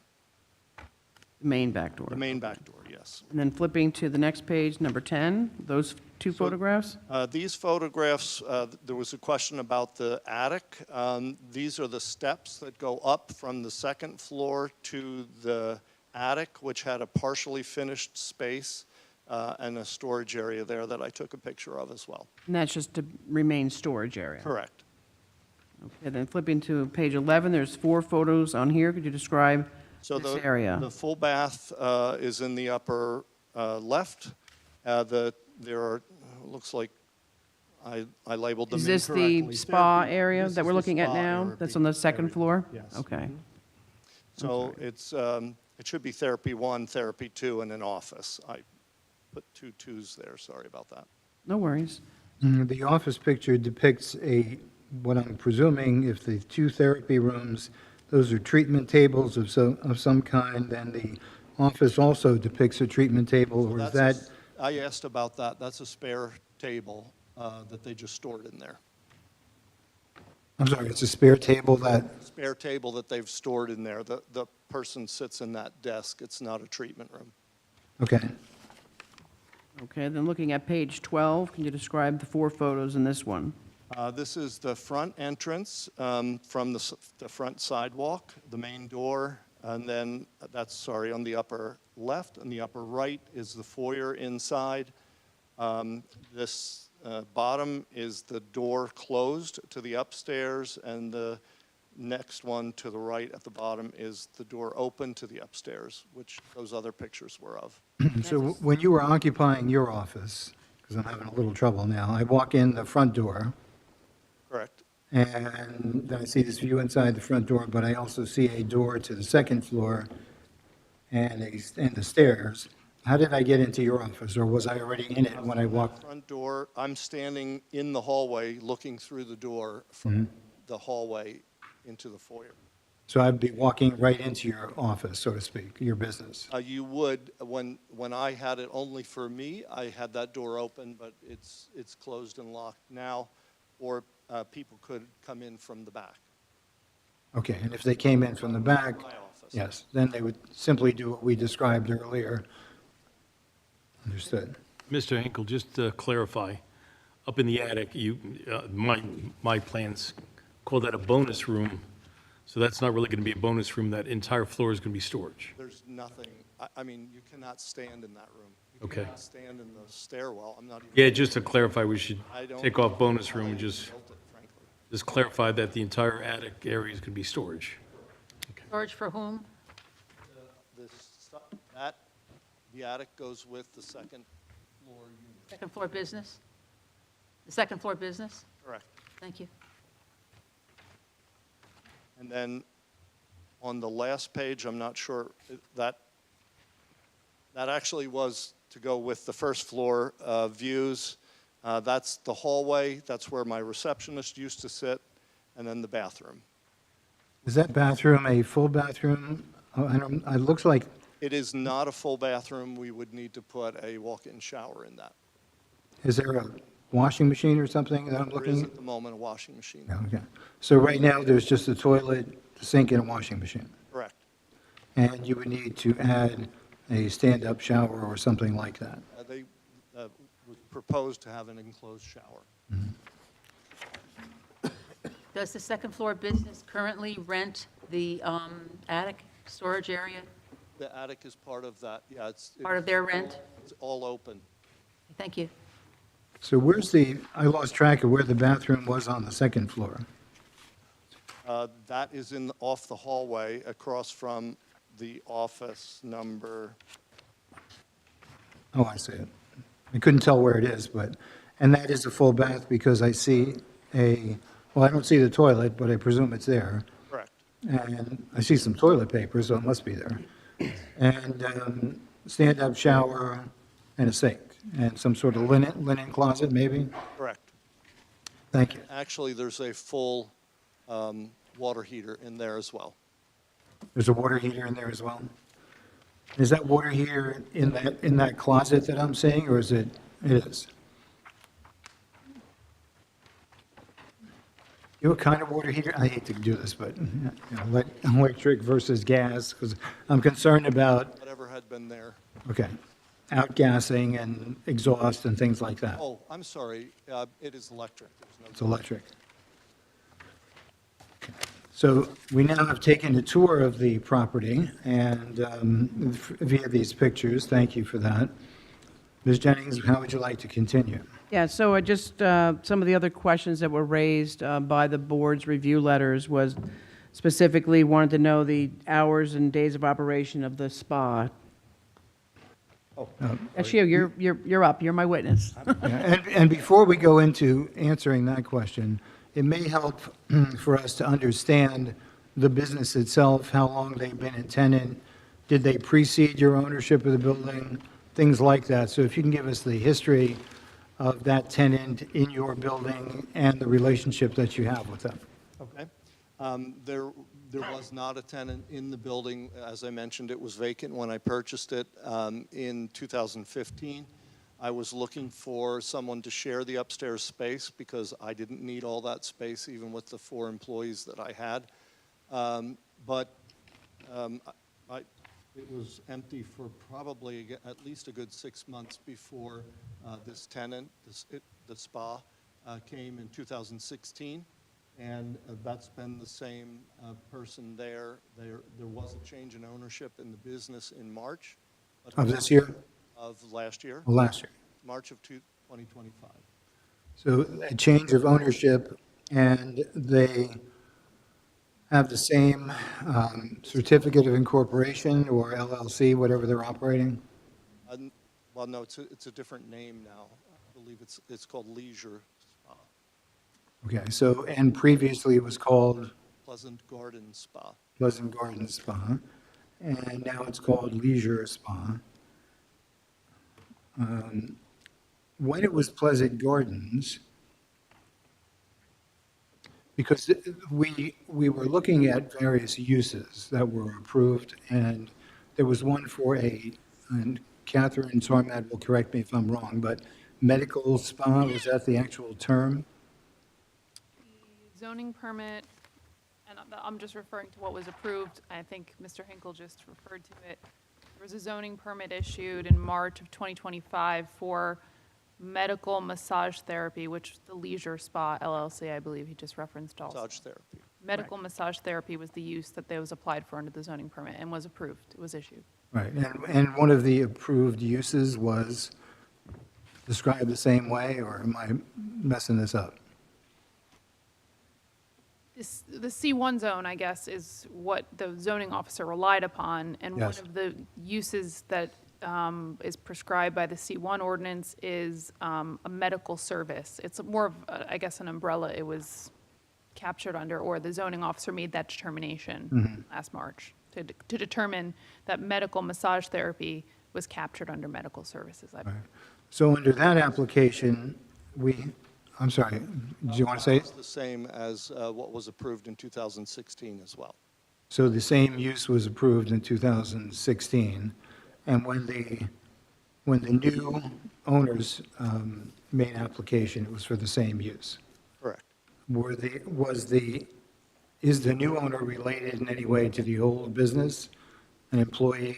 It's the same, it's really the same therapist. She just had to go back to China for surgery and came back. So it was empty for 3 months. It was empty for 3 months, and when she came back, He took over because finances for her. She didn't have the money for the rent. I'm losing track of who's he and who's she. The owner, Michael Palchanis, Okay, is the owner of Leisure Spa. Essentially, therapist is His employee. his employee. I see. But she had previously been the owner? Previously been the owner and the sole therapist. Okay. And the way in which the business was described was as a medical, you tell me again what it was, I forgot already. Therapeutic massage. Therapeutic massage, Acupressure, acupressure? right, Okay, as opposed to acupuncture. right. And so and is this business then licensed as such? Yes, it is. Okay, and that license, we'll just ask, is in good standing, there's no issue with that? Yeah, we actually, I think we had taken pictures of the licenses, but we didn't know we were going to go, we have them all. We went and took pictures of them all. She has to have them out Okay, in her shop. right, There's a new license, I did bring that up, there's a license, the health inspection expired in January 31st, and I did specifically ask that. They said that there was a delay from the health department in getting the new applications out. They've completed the new application, paid the fee, met all of the requirements, but have not received a certificate as of yet. You currently own the building, so you have it insured. They have additional insurance as tenants. Do they have to have some sort of professional liability insurance as well? I require that in the lease. And that, Because I'm an insurance agent. I was gonna say, is that something you provide? Did they buy it from you, I hope? So they are covered, both, you have the building covered, then they have, Building covered, they have the business covered. right, Actually, I had my own, actually, it's still under my policy too at the moment. okay. Should look into it. No, I won't give you insurance advice. I'm actually required by Prudential for some other thing. I have to keep it Okay, insured for them as well. right, okay. I have a question for you. How long has this spa business been in this business, in this building? Since 2016. Okay. And during that time, you've been the landlord, so to speak. Correct. Have you identified any issues that you had with your tenant during that period of time? No. Have there been any? Actually even paid mostly during COVID when it was shut down. Yeah, it was a difficult time for everyone, and it's was. remarkable that businesses were able to survive given the change in pretty much everything at that time. So I know that was, I'm sure it was difficult for your business as well. You were talking about being in a remote employee situation for a while as well. And during that time, you've had no complaints, and there have been no complaints filed with the township or any other entity that we know of? Okay. And the term of your lease with this tenant, the new owner? Annually renewable available in April. Okay, so it's an annual lease. Correct. Very well, I'll let you continue, and I'll chime in as we go along. Okay. Just for the record, because the question was asked in the board review letter, what are the hours of operation for the spa? 10 to 8 by appointment, primarily, 7 days a week? 7 days a week. Okay, and how many employees work there? There's one licensed therapist. Okay, and will there be assigned parking if the residential use was granted? Would you have any assigned parking? If that would be required, the 2 parking spaces next to the building were the ones that I use. They're the most convenient ones. They would be the ones for the building. And there are 7 parking spaces on the property now? That is correct. And according to the ordinance calculation, I know the board engineer calculated it different, but came out with the same result, that we need 6 spaces and we have 7, correct? Correct. Okay. One of the other questions was they wanted to know how often does the spa receive deliveries? So they don't get deliveries, certainly not like the grocery store next door with the semis. The owner would come in the personal vehicle for any of the consumables that they need to replenish. Okay, and how is trash and recycling handled? That's through a commercial trash. Trash is through a commercial hauler and in the regular can, and the recycling they take to the recycling center, which is down the street. And each tenant or occupant, sorry, when you had your business, you had a separate trash, and they have a separate one? And yeah, actually, I wasn't allowed, I had to shred everything, so I put that Okay. in the main office. But moving forward, if somebody were to occupy that space, they would maintain a separate trash service, and the upstairs tenant would maintain a separate trash. They would continue their existing service. Got it. Okay. And the location of the waste storage is on the concrete pad in the rear of the building? Correct. And that will be added to the plan, because I believe that detail was missing? Correct. It's under where they wrote CONC. Gotcha. And then can you confirm that there have been no issues with the existing driveway regarding the width? 2 cars can pass simultaneously? That's correct. And I think you had one of your photos showed how there's a paver Yes. portion of the driveway, so there's enough width for the cars to come back and forth, and you've never had an issue? Correct. Can you confirm that there'll be no change to the lighting? That's correct. And that there's an existing motion sensor light on the building? That is correct. Are any other substantial renovations required for this conversion? No. Other than what you mentioned was adding the shower to the Oh, first floor? Oh, the shower, yeah, sorry, excuse me. Okay. Putting a shower, but that, I was told that would be a self-contained unit that would be relatively easy because it's over the unfinished part of the basement. Okay, and if the board were to grant an approval here, the site basically will remain what it looks like today? Exactly. Okay. I I believe, have a question. If it is approved, for the apartment, does it fall under any criteria of moderate or low income? no, it's not an affordable housing unit, It won't, okay. regular market rate unit. Mhm. While we're asking questions, so, sir, explain to us the relationship between the residential tenant and their affiliation to the spa. One of the people that has, I had been looking for someone when I was intending to vacate the space to take over and was unable to find business, but I have 3 interested residential occupants, one of which would be the massage therapist from upstairs and her niece. Okay, so, Mr. Aller, how does this affect our decision today? So, good question. In the application, I think you mentioned the residential tenant would be affiliated with the spa. Is that I something? want that to be precluded.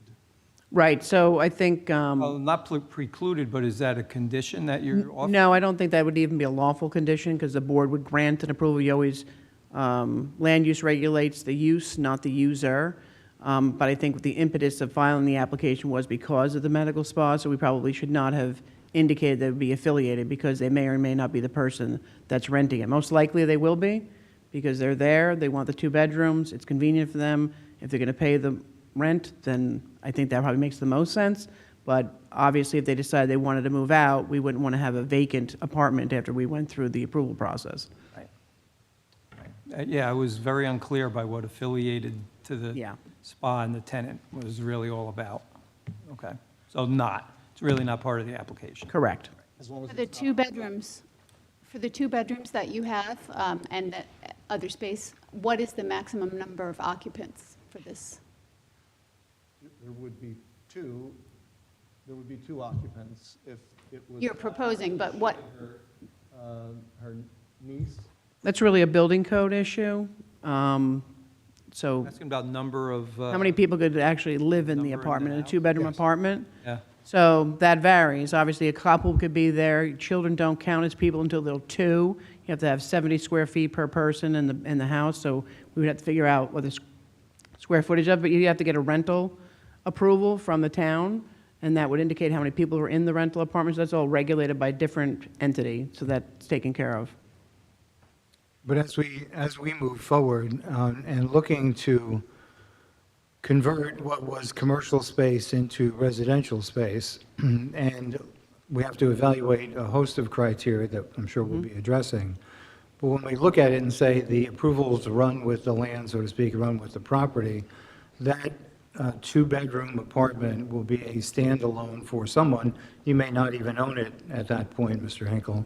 And it would seem that we want to get a handle on the occupancy of that space and how because we're incorporating the basement as in some sort of living space capacity, family room, however you described it, I'm not quite sure. Did you say family room? Was that? But not a bedroom. Not a bedroom.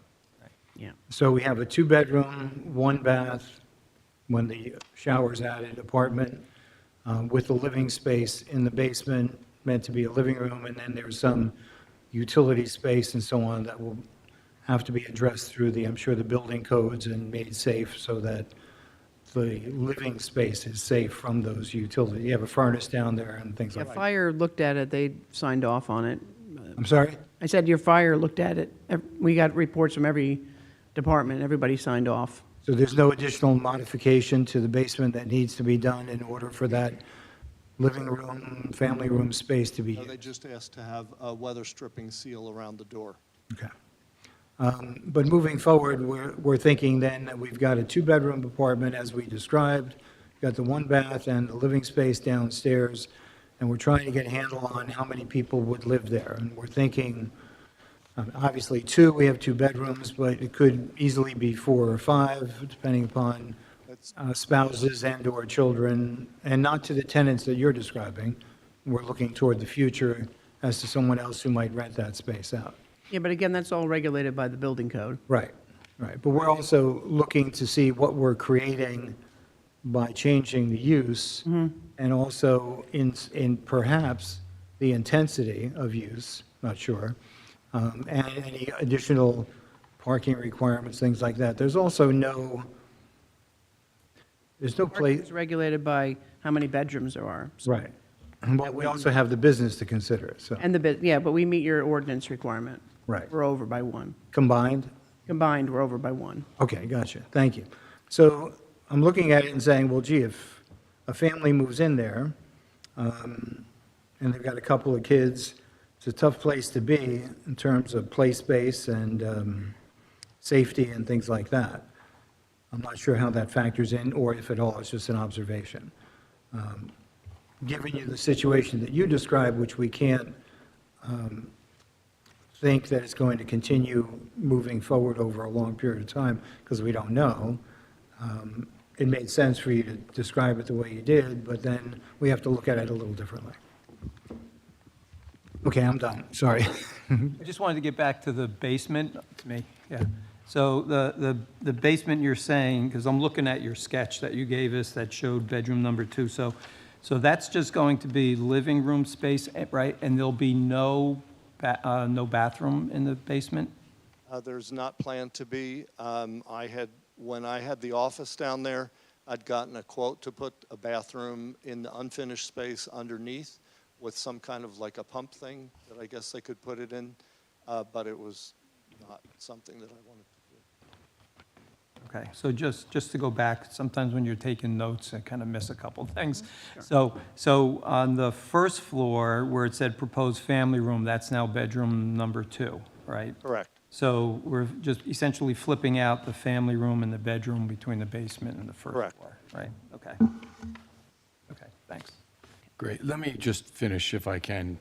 Mr. Chairman brought it up, but you testified to the fact that she has a niece. And one of the things that I guess my question to you, sir, is do you think that this is appropriate for a child to live in? She's 24. Okay. Do you think this is appropriate for a child to live in? It doesn't matter how old the niece is currently. Like we said, this application, if approved, will go for the length of the property. So although she's 24, somebody else could move in and be 2. I mean, there's no backyard.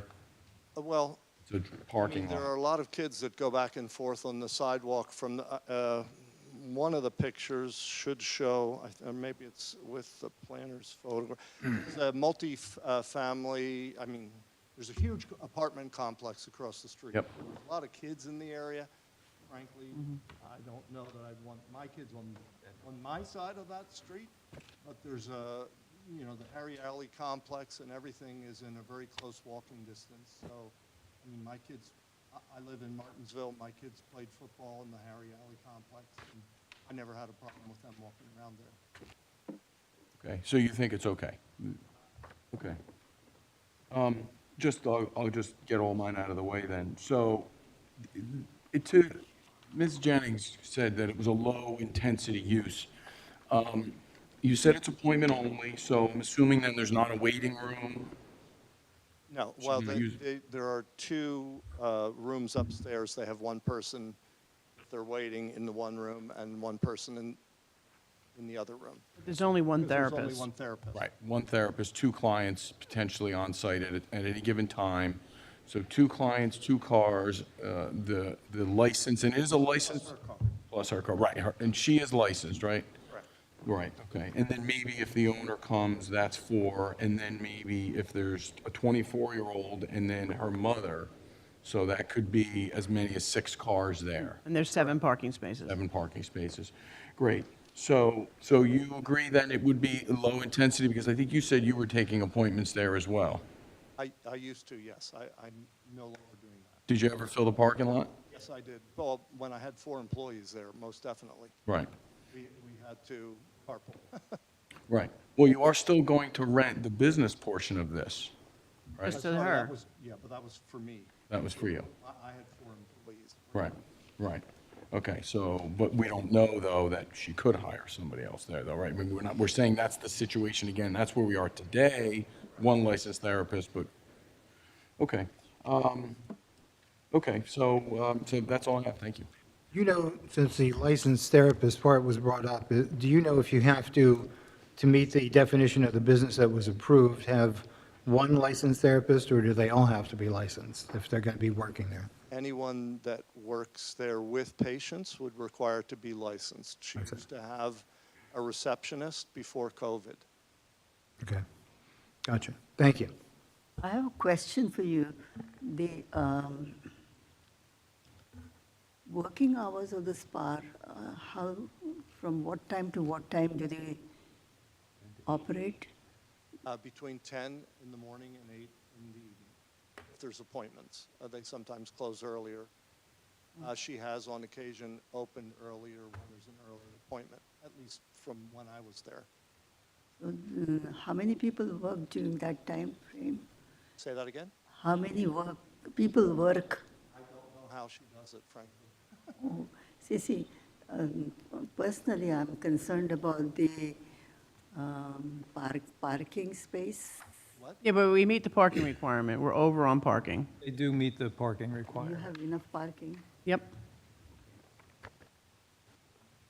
I want to understand the nature of the business that you have on the second floor, kind of just see if that's compatible with the residential use. So you said the new business is called Leisure Spa? Correct. Okay. I just kind of doing kind of quick search here. I didn't see any sort of, couldn't find any like website or anything like that. Do you know how she advertises? It's, I think everything's still under Pleasant Garden, if you looked for that. I have looked for that.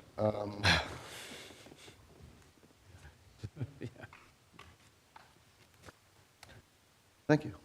And that's the same individual? Correct. Okay. Okay. The owner of the spa is not the masseuse. His name is Michael Palchanis. How do you spell his last name? Palchanes. He lives on Adams.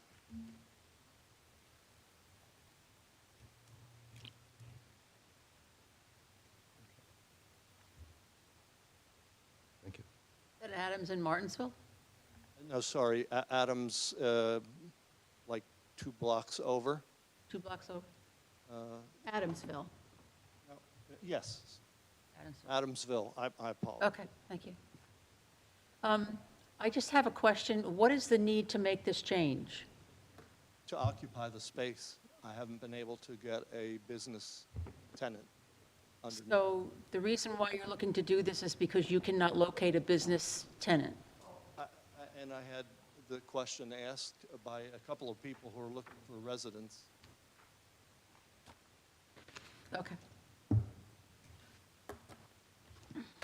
One of the things the board has to consider as we're looking toward changing the use of the downstairs unit into residential is the potential interaction between the two. When you have two commercial businesses, it's a lot easier to see how they coexist side by side, even if they are unrelated and disparate businesses, because it's more a predictable situation based on the type of business.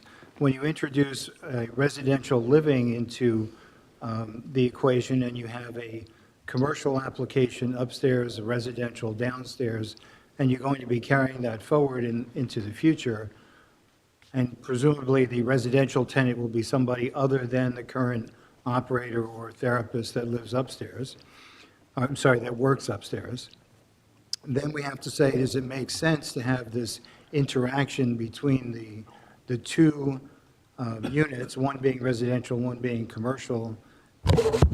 How does that impact the tenants downstairs versus the tenants upstairs?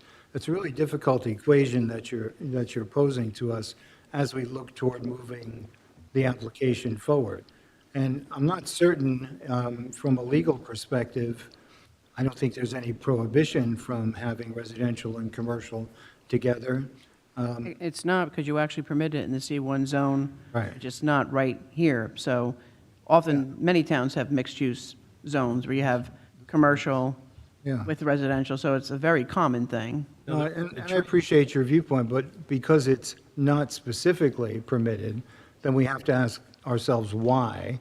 And when you look at the unique nature of this property, and I say unique in the sense that you've got an adjacent shopping center, I guess the nearest tenant to the right, if I'm facing the building, or to the south, would be the bank, and then you've got your building.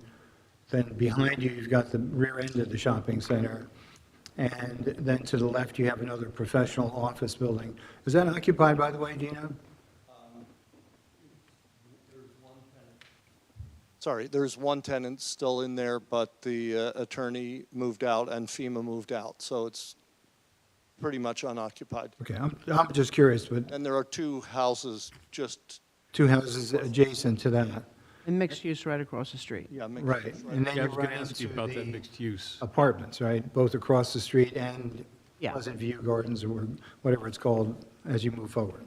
So it's posing a real dilemma for us, because we're looking at, we know that the zoning excluded it.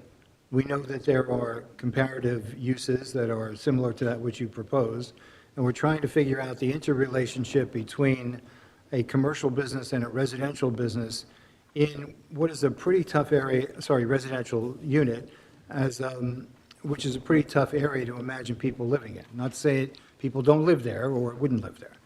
So that's where we're going, that's what we're trying to get a handle on, because as we move forward, when it's not your tenant but somebody else, and maybe you don't even own the building any longer and you have no control over it, we're trying to figure out, are we protecting either one of the two units?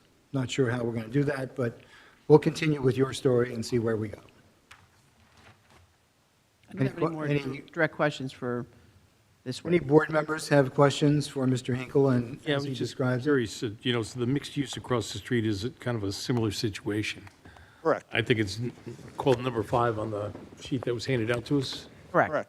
Can you talk about that? Explain. Yes, so that's owned by Giovanni Todaro. He's been my barber for many, many years. He recently sold his business. His father lived upstairs for many years, and he's currently looking for an upstairs. Tenant. So right now, it's not occupied. The upstairs, the last time I was there to get my hair cut, it was still empty.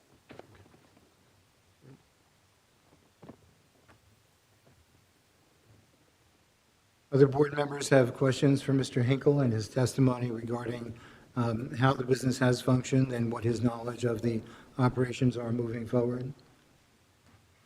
Do you have security cameras in that location? They do, actually, and they were used by the police for the robbery at the bank. Probably the bank. And the hours, what time does that place usually close? The business? Bank? No, the business, the operation. 8 p.m. 8 o'clock. At 8 o'clock at night. Are you aware of what comes up when you search for that business? I'm not. And the phone number associated with it? What's that? You should look at what comes up when you Okay. search for that business and the phone number that's associated with it. Okay. And without making a direct inference, I think it'd be useful information for the board to know what you find out and whether that influences your decision as you move forward with the tenant in that space. Any other board members have questions for Mr. Hinkle and his testimony? Mr. Chairman, I just have one for our board professionals. Yes, please. Ms. Sarmat, wasn't there an ordinance change this year pertaining to, now, I know this is a medical massage, but I'm not sure how that affects the regular massage. Can you at all enlighten us on any of that? There was, excuse me, a change at the end of 2025, an ordinance that the Township Council adopted that regulates massage and bodywork therapy requirements. I think Mr. Hinkle referred to that they now have to, there's a whole licensing process at the state, but now they have to undergo registration at the township level as well as inspections from the health department. So there's a whole, it's under section 138-3, there's a whole regulatory requirement. It's one of the things I was going to bring up because there is a provision there about the separation between massage therapy and sleeping quarters, and one question I was going to ask when it got to my turn, but yes. That's right. And wasn't there an issue in Martinsville specifically where, not to testify, right? I can't testify, but can you just talk about some of the things that? I am unaware of them, but I do know that the ordinance was preempted by, issues within the township boundaries. So that was why the ordinance was adopted, to help to continue to regulate these businesses and make sure that the township has enforcement powers. Right. So, and when the applicant testified to the fact that the woman is licensed, that's why I asked specifically, because I'm aware of the ordinance. But now that we know that her daughter is 24, I don't know, do you know, is she involved with the business? Niece. Oh, niece, sorry, yeah. Is she involved with the business as well? No. Not. Currently here in the U.S. yet. Oh, okay, all right. So just in case there was a friend or a cousin or a niece, now that those lines could potentially get blurred. And again, nothing against you or your case or what you're trying to do. You have a right to do what you like with your business and your property. But I think to the comments that we've just brought up, it seems something that Hawk can think about. So I'll leave it at that.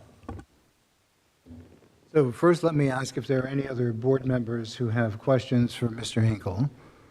And if not, then I'd like to turn it over to our board professionals and see if you have questions for Mr. Hinkle and his testimony. Thank you, Mr. Chairman. So one of the questions I was going to ask is, there are multiple means of access into the building, from the back porch, from the side door, and from the front foyer. It's not direct, but there's a foyer area that I think was pictured. Can you just describe right now how the two separate kind of uses or businesses access the building and have separation? So the Downstairs is accessed with a key that gets in from the back door, and the business is accessed from the front door with a key that accesses that front main door and the upstairs door that I showed in picture. One. I believe it's the second to last page of pictures.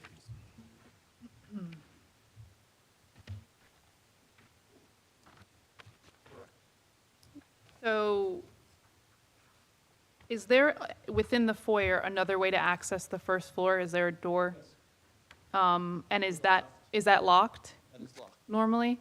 There is, I just mentioned a provision that's in the township ordinance under section 138-10, which does note that no part of any quarters of any massage, bodywork, or somatic therapies business shall be used for or connected with any bedroom or sleeping quarters, nor shall any person sleep in any such therapy businesses, except for limited periods, incidental, directly related to the massage. Provision shall not preclude the location of massage, bodywork, or somatic therapies business in separate quarters of a building housing a hotel or other separate businesses or clubs. I think that's to protect if it was in a hotel or something, like a spa. Now, I'm just bringing this up because it's more about, and I think it was clarified that the business and the rental residential portion are not necessarily going to always be connected, right? You happen to have a tenant who's interested, who's operating the business upstairs, but in the case that that doesn't come to fruition or the tenancy changes, I think the separation between these two is essential.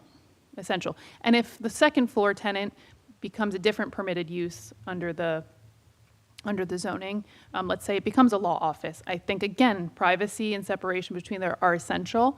I would recommend that if this is approved, that doorway that from that foyer area that provides access to both the second floor and the first floor be removed entirely, that a wall be put up, essentially, where that door frame is right now. If that's allowed without a fire code issue, I don't know that would be a problem. Okay, and I would check with, your architect and with code to make sure that that's possible. But I think that right now, from the way that the access is into the building, that's the only way to get upstairs. And so the front door would have to be for the business, right? Without having them enter through the first floor. That's the only way to the second floor directly. And in order to make sure that there is no access between those two uses, particularly right now because, the medical massage use upstairs is not allowed to be really connected, and an abundance of caution of meeting the ordinance, I think that would probably be necessary.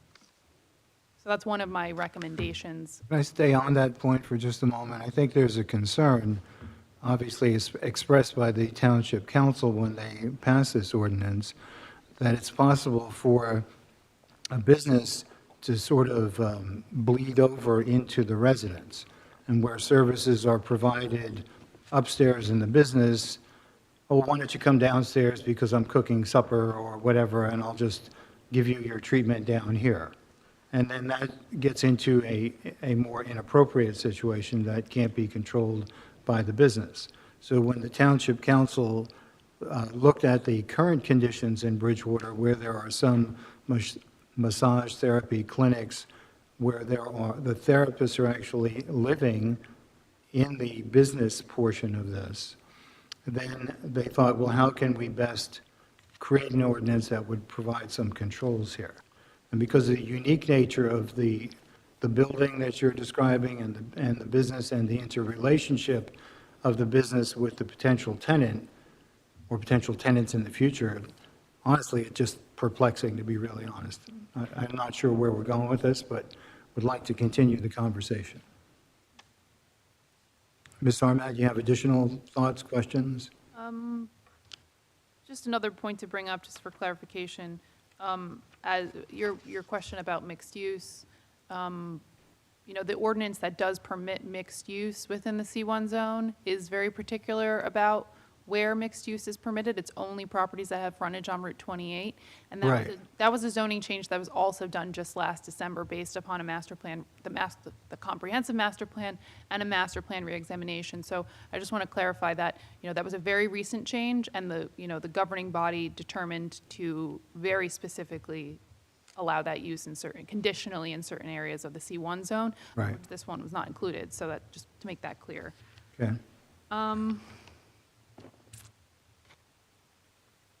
What you're saying is that the council could have included that, Could have and did not. but they chose not to. Correct.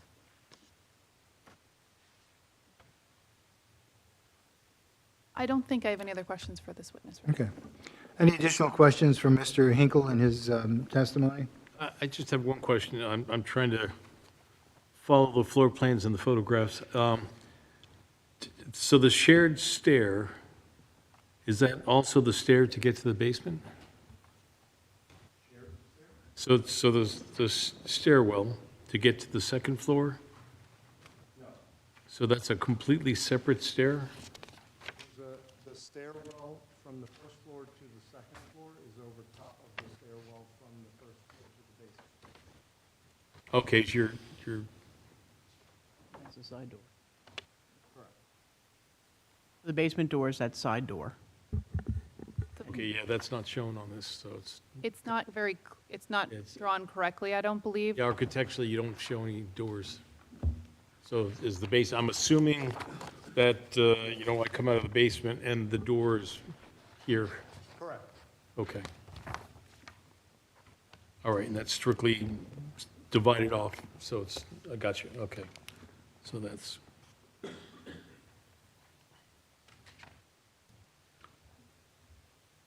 Any additional questions for Mr. Hinkle? If not, Ms. Jennings, I don't know if you want to conclude his testimony, you want to add something, or you would like to call your next witness. No, I'll just call my next witness. Thank you. Andrew? Mr. Hinkle, thank you. You're going to hang around for a while in case we have any additional questions? Take your stuff with you.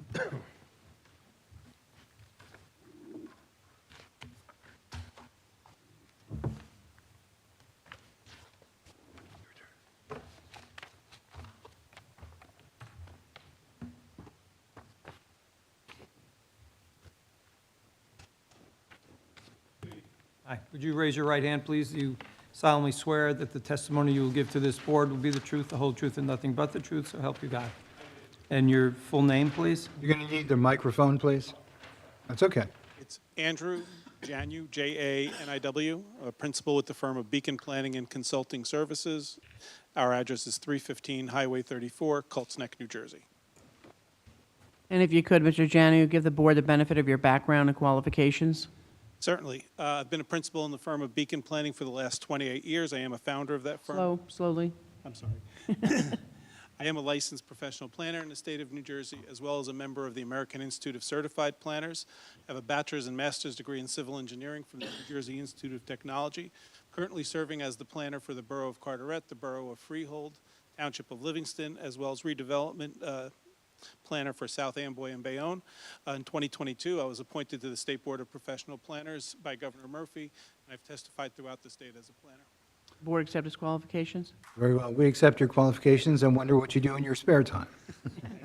If you could, just for the record, Andrew, you've had an opportunity to visit the site and the area around the site? I have. And you've reviewed the application and the board's review letters? I've reviewed the application, the review letters, your ordinance, your master plan, and all the response letters that were supplied by your officials. And you heard Mr. Hinkle's testimony and the questions from the board members and the board consultants. And if you could just walk us through, from your professional opinion, whether the applicant has satisfied the criteria for the granting of the requested variance. Certainly. So as was discussed, this property is in the C1 district, which is the neighborhood business zone. And this permits a variety of uses, including retail and personal service establishments, professional offices, restaurants, drinking establishments. And it also allows single-family detached dwellings pursuant to the R10 zone standards. This house was identified as having been constructed, or this building, excuse me, was identified as having been constructed in 1934 and was a single-family home. I believe your code official identified that it had functioned as a single-family home until about the year 2000, and there was a CO granted for the conversion to commercial use in 2002. It's a 2.5-story home. There are 7 parking spaces on the property. The application this evening is for a D variance to allow for a mixed use at this property, with the lower floor and the basement to be divided as a residential use, and to the upper floor to maintain as a commercial use. currently a medical spa is operating out of there, is licensed, it's permitted, it has received your code official approval, and I believe it receives annual inspections through your offices. So that is, for the moment, intended to remain the property, and I think it was properly identified that that tenant may or may not be viable for the residential portion of this. However, what we are intending to do is a 2-bedroom, 1-bath unit with a basement family room, which would be essentially open market rent to anyone who finds the property desirable. This may be outside the scope of your expertise, but because we refer to the parking spaces and the access to the building, and additionally the fact that it's a medical spa, are you required to have handicapped access to the second floor, anything like that? I don't believe it is required for this property. It's probably grandfathered because of the construction of this unit. So, to your knowledge, and I'm sure we could check further, but no handicapped access is required? That's my understanding. I think that would have been brought up by your code officials at annual inspections. Okay, thank you. On that, you're a professional using the terminology medical spa. Where's that like official definition that it's a medical spa? So it is licensed as, and that comes from its licensure. It's licensed as a therapeutic spa to provide therapeutic massage as well as acupressure. These are recognized as therapies for medical reasons. Right. Your zoning officer issued the zoning permit for the past 10 years. And the word medical? Yeah, I believe it was included in the package. There's a zoning permit that calls it a medical spa. Okay, so this is what could be covered under like a licensed massage and bodywork therapy. Sorry. This is, the licensure for this type of business would be a licensed massage and bodywork therapist? Is that what licensure of this type of business would?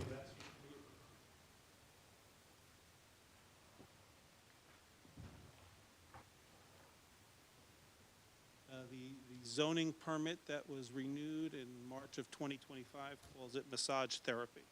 And that was signed by your zoning officer. Okay, thank you. Please continue. As was indicated, we're looking to create a mixed use at this property. There are no exterior improvements proposed. The parking may be restriped in order to clarify just how the parking spaces are, but what is proposed to remain is a configuration of 7 parking spaces, including 1 handicap accessible parking space with the appropriate area for wheelchair and the like. The ordinance would require 6 spaces. We are providing 7, so we are certainly within the purview of what parking is required. There are existing non-conforming conditions that were identified in the review letters. None of those are being intensified. None of those are being changed. In fact, I would probably opine that in terms of the conversion of the first floor to residential, you're probably looking at lowering the intensity of use than some of the permitted uses that would be permitted in the C1 zone, such as professional offices or the like, which would certainly create more traffic during the day than a 2-bedroom residence. With respect to the relief that we're seeking, we are seeking a D1 variance for a mixed-use structure that is not permitted within this district. It was identified that this building was at one time a 100% residential unit.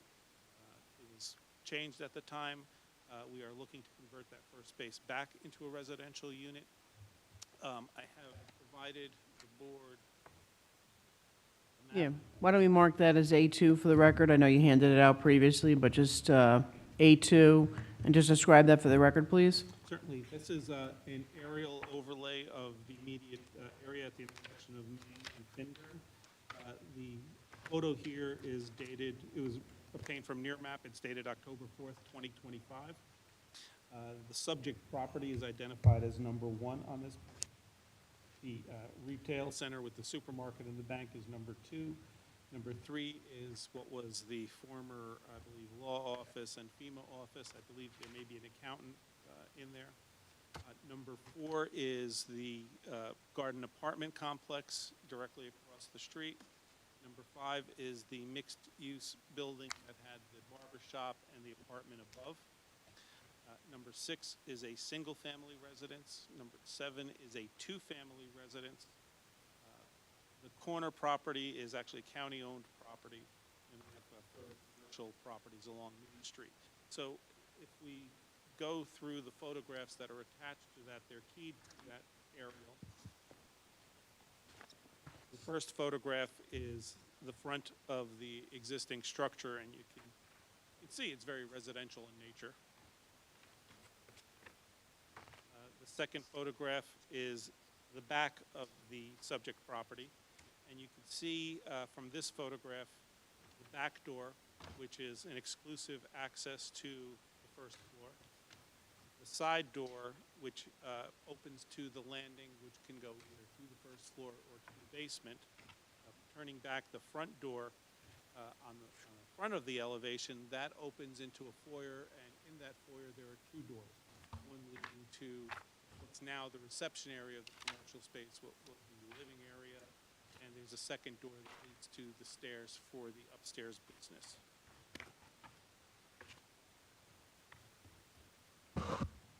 The second photograph is looking at the retail center next door to us. That is the bank. The third photograph is that multi-tenanted office building, which is primarily vacant right now, but immediately to the other side of our property. Number 4 is the garden apartment complex identified on the area. Number 5 is mixed-use barber shop residential. 6 and 7 are the single-family and multifamily dwelling. The single-family dwelling is the Cape Cod type of structure to the right. The multifamily is the building with the fence. That is a two-family home. As you can see, there's an integration within this neighborhood of residential uses, commercial uses. Further to the north, past that tree line, by number 3, we have additional residential properties. Those are single-family homes. So it really is kind of a mixed-use neighborhood in terms of commercial of varying intensities, as well as residential uses of varying intensities. And I'll get into my discussion a little bit more so, but I think that's one of the aspects that makes the site particularly suitable for the proposal before you this evening. When we look at a use variance, we have to do a couple of things just from a validation point. The first is to look at your master plan and determine whether this is consistent with the goals and objectives of your master plan. We have to look at the municipal land use ordinance. As this board knows, a variance can't be granted for the sole benefit of an applicant. There has to be a public purpose. Those public purposes are in 4055B2, and I'll read those into the record in a moment. But with respect to your master plan, and I did review your the 2025 master plan as well as the examination reports prior to that, some of the goals and policies stated within that master plan include continue to permit development within existing zones where there is infrastructure, intermodal access, and an established pattern of development. Discourage intense uses and modify zoning to protect neighborhoods and environmental assets. So what we're proposing here is a mixed use that maintains the character of the neighborhood. It is a mix of residential and commercial. In fact, there is an identical use directly across the street from this property. It is my opinion that introducing the residential back to the first floor will be a less intense use than some of the commercial uses that would be permitted within the C1 zone. So I do believe we're on point with respect to that goal and policy objective. The second is to provide a balanced land use pattern in the township of residential, commercial, industrial, public, semi-public, conservation, park, open space uses that support residential neighborhoods, maintaining strength in existing commercial districts, preserves remaining industrial areas, increases park, recreation, and open space, and accommodates community facilities and local regional circulation without placing undue demand on others, including roads. Again, we have a mixed-use type of neighborhood here. We have residential integrated with commercial uses. In one instance, directly across the street, that in the same building. That is what we are proposing to do here. And again, I would find that it is a less intense use than what could be developed within the C1 district. So we are on point with not intensifying traffic within the district. And finally, I believe, given that this was a residential property at one point, it's certainly adaptable. I think that's evidenced by the fact that we don't have to do any site work in order to accommodate this use. We've adequately marked the property. There's no intensity increase in terms of any infrastructure around the property. Just want you to hit pause there for just a moment. When we talk about the fact that it was residential when it was built in 1934, perhaps the site had some grass around it, perhaps it was surrounded by other properties. I don't like the use of that as an exemplar as we're moving forward. I respect the use, but then somebody went ahead and applied to make this a commercial property and then made it a commercial property and has paved over just about every pavable surface except the front yard. So I'm just not comfortable using that one as an exemplar, but you can continue. Yeah, my only point was that this operated as a residential use from 1934 to, I believe, was identified through 1999. Mhm. And 2002, that conversion took place. And that was a legal conversion because it did receive approval from the zoning officer. Right, right. Thank you. The master plan describes the C1 district as the C1 neighborhood section of the township is found in the Findern neighborhood section of the township, as well as in Martinsville, Washington Valley, and Bradley Gardens. Permitted uses include retail or personal service establishments, which are clearly of a neighborhood service character. Also permitted are single-family detached dwellings. So the master plan acknowledges that there is an interaction within this zone of residential and neighborhood commercial, albeit not within the same building. We understand we are asking for that deviation to put that interaction within the one building.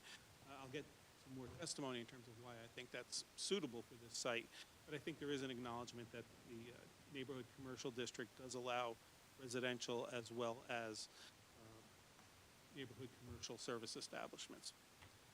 Finally, with respect to the municipal land use law, I believe we are consistent with, and I'll read them by letter as they're reiterated within 4055B2 of the municipal land use law. G is to provide sufficient space and appropriate locations for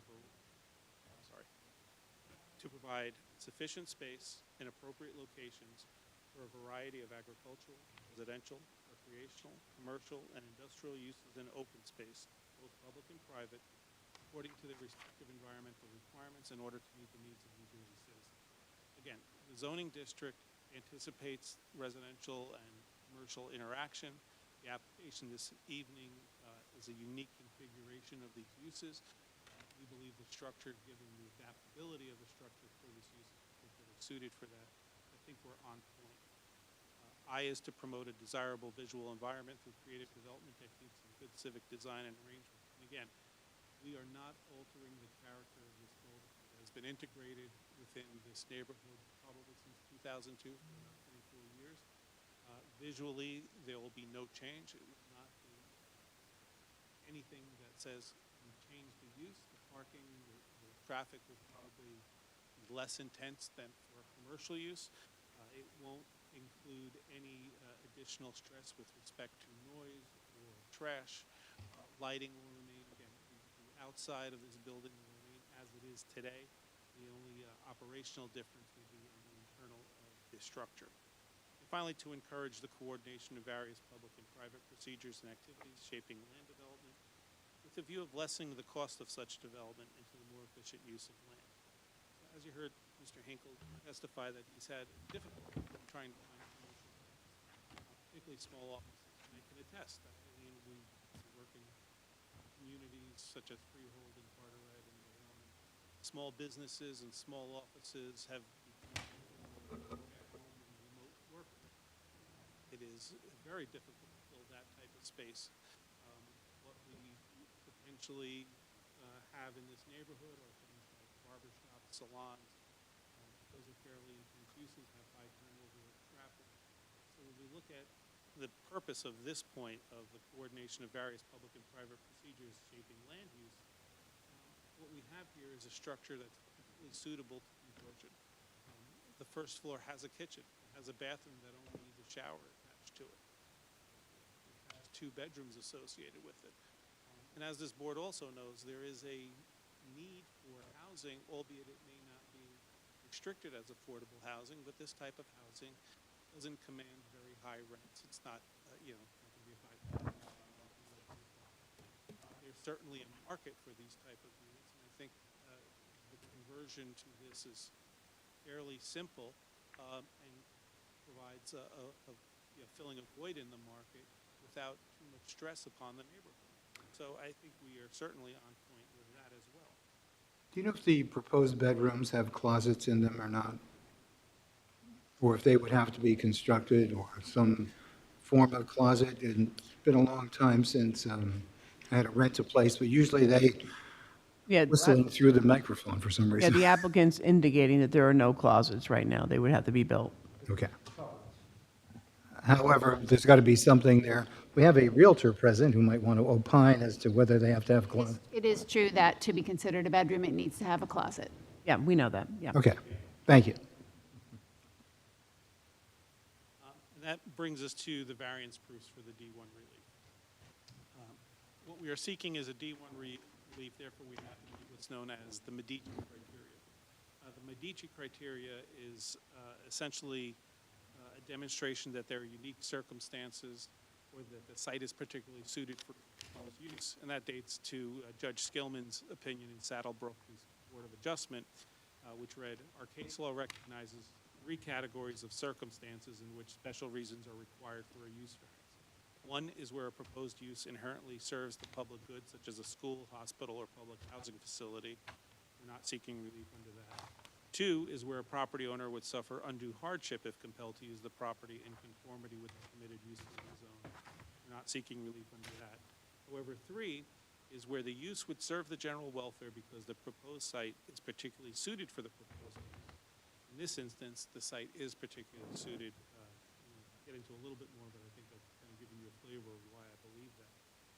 This was a single-family home. It was converted to commercial space. However, with respect to the interior, the first floor maintained many of the residential characters. It was used as a professional office. The professional office had a full kitchen. The professional office had a bathroom, which may or may not have had a shower in it at one point, but there was a washer placed in there, and that bathroom is easily convertible to include a stall shower to accommodate the residential use. Secondly, that use can be isolated by the door configuration around the property. There are 2 exclusive doors to the property, one to the rear, one to the side, that solely service the residential use. There is a common foyer in the front with 2 locked doors, one leading to the residential use, one leading to the second floor use. And I understand your comments with respect to that, and we can have more of a discussion regarding how that foyer works. But certainly the residential portion can be isolated in terms of access without having any co-access to the upper.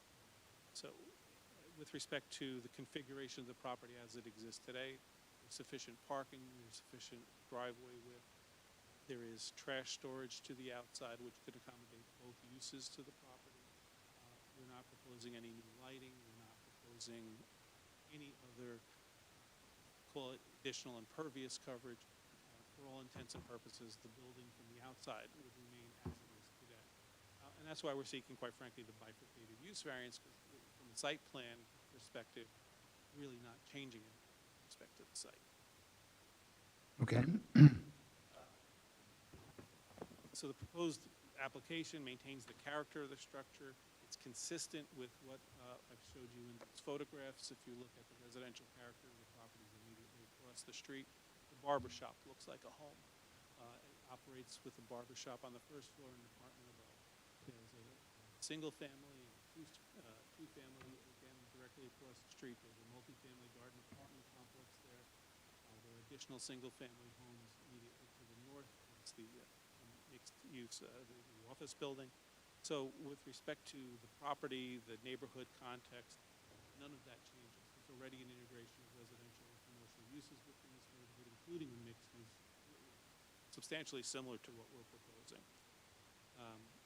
It is my opinion that it'll operate at a lower intensity than had it been an office or any of the additional permitted uses. I think in your planners report, the C1 district permits realtors, nothing against realtors, but realtors are fairly heavy and intense use. Most realtor offices rent desk space to people. So there's a lot of traffic coming in and out, but that could legally operate in this building.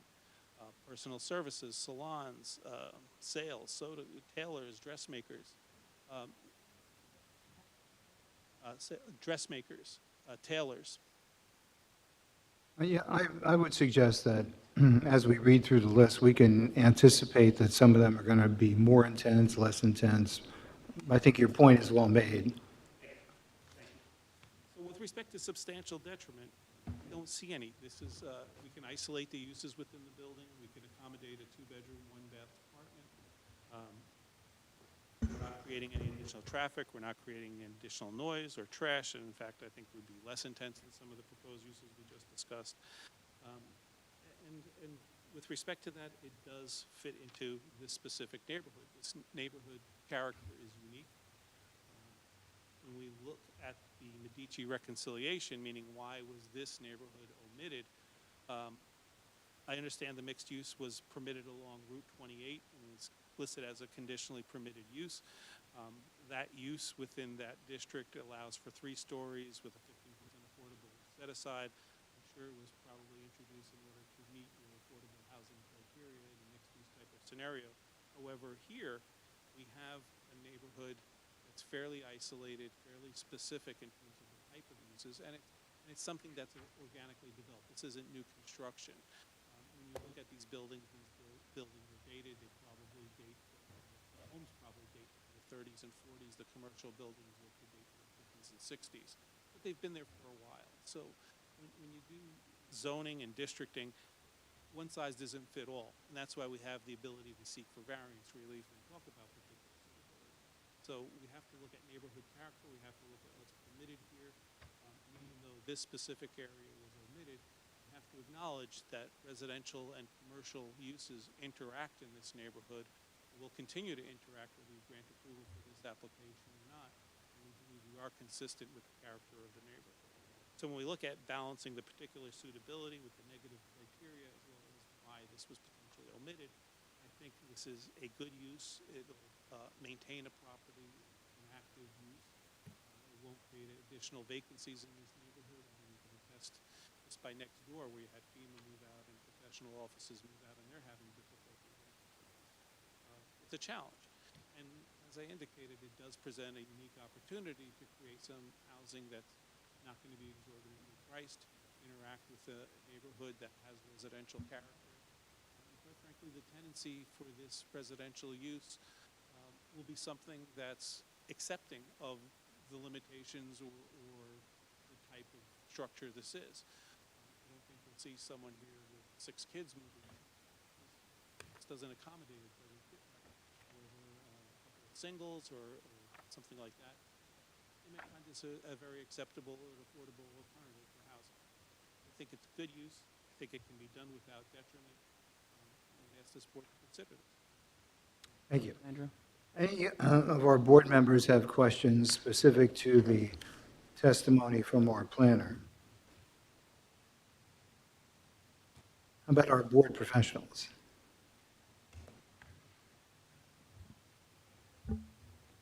Are you proposing any signs on the building?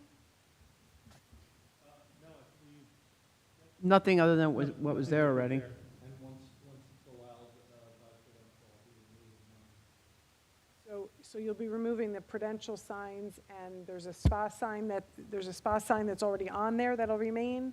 Correct. Okay. I think, I may have missed it before, but you talked about lighting, didn't you? We're not changing the light. No changing the lighting. There's a motion activated light.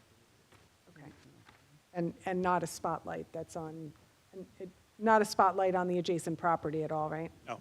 Okay. I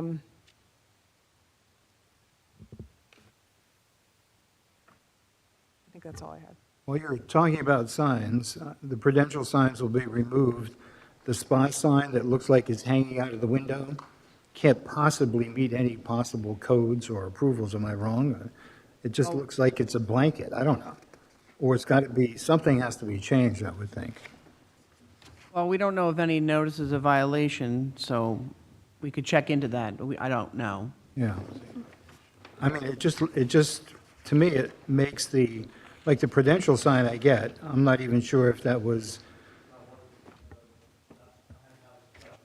okay.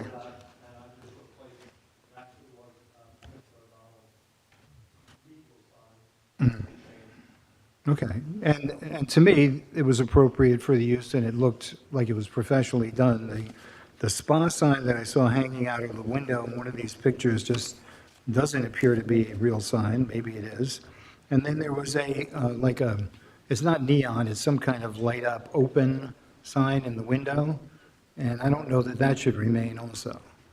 But I need somebody else to notice what I noticed or tell me I'm having delusions here. As Mr. Hinkle noted, from looking through the permitting on SDL, permitting history for the signs, both the attorney and Mr. Hinkle did receive approval for the sign, that it did not include the spa sign. So any signs have to go through a zoning permit process, of which that spa sign did not, and I do not believe it would meet the requirements under section 126-195 as far as the sign specifications of how they need to be affixed to the building and all of that. Because right now, from the pictures, it literally is hanging out of the window by a wire or a string. I don't believe it meets the sign requirement. What about that little open sign that's like an LED or a backlit or something? I can't figure out what it is. Like a glow stick sign almost. I think that is a neon sign from what I've seen. That's behind the window. Yeah. So it's more of a light than it is a sign, but our code probably doesn't contemplate that. But I would recommend that a zoning permit be sought for the sign, whatever it may end up being, so that it can appropriately be reviewed. And if additional variance relief or a zoning permit's required to get the sign appropriately done, it should be done that way. Okay. And the applicant won't have any issue with that. And then on the interior, there was like a paper sign that says massage and acupressure. That's not regulated by anything interior. Okay, got it. So, Ms. Armand, do you have questions or comments about our planner's testimony? I have a few. I know we keep coming back to this, and Mr. Vestio had asked a question about the medical massage therapy. And I know Mr. Janu opined about it being, a form of healthcare. And I just wanted to touch on that a little bit because, the zoning officer worked with the information he had from what was submitted with the permit request, and he can only work off of that information and determine that based off the zoning. And I would just opine that there are annual inspections as well, so you access the interior and. Correct, and I think the characterization of the use, whether it be medical or not, is not really something that would be an inspection would be able to cover or uncover, right? So my question is more related to the characterization of the use and really how the licensure, because I think you tied it to the licensure at the state level, looks at it from a medical perspective. And, this is all regulated through the massage and bodywork therapy rules through the administrative code, which is based on the Massage and Bodywork Therapist Act. And I don't believe the definition for massage and bodywork therapies includes anything about medical services. It doesn't even include the term medical. So I think it's an impossibility to tie the fact that someone's licensed in massage therapy to the fact that they are now a medical professional or this is a medical service. So I just had a few questions. Does this business require a referral or prescription from a medical doctor? I'm not aware. Do you know if the treatment that is undertaken requires a diagnosis by a doctor? I'm not aware. How it operates. Do you know if the licensed massage therapist receives orders from a physician? I don't know that. And I just wanted to clarify this line of questioning, because I myself was curious about because I think massage therapy can be seen as, an alternative treatment, but how is that regulated between the state or, in this case, under the township zoning code, right? Because we clearly permit medical services in the C1, but does that include massage and bodywork therapy as a use that would be under that umbrella? And so, I believe there are licenses that are issued for this operation. I believe they're through Yeah, the state DCA does, and that was what I was referring to in the act and the regulations of the licensure. You know, the administrative code has all the regulations related to that. And this use displays those licenses. Correct, and that's fine, but it doesn't, the state doesn't even characterize it as a medical use. That's what I want to make clear. And so in looking at, you know, massage therapy, medical massage therapy as a career, I just looked up from the Mayo Clinic, their College of Medicine, which is a pretty reputable source, includes actually a whole page on the differences between medical massage therapy and general massage therapy, and indicates a wide array of differences between the two, mostly related that there is that medical massage therapists typically work in hospitals and clinics, and that they undergo separate training, and that they usually receive orders from a physician as to the type of massage treatment, that they provide care focused on healing injuries, improving function, increasing circulation, and usually are working under some sort of referral from a doctor. And they clearly state that that's a big difference in choosing these career paths, and that a medical massage therapist likely will get all of their referrals from a doctor, whereas a general massage therapist will have to advertise their services differently because they're not getting most of their patients through doctors.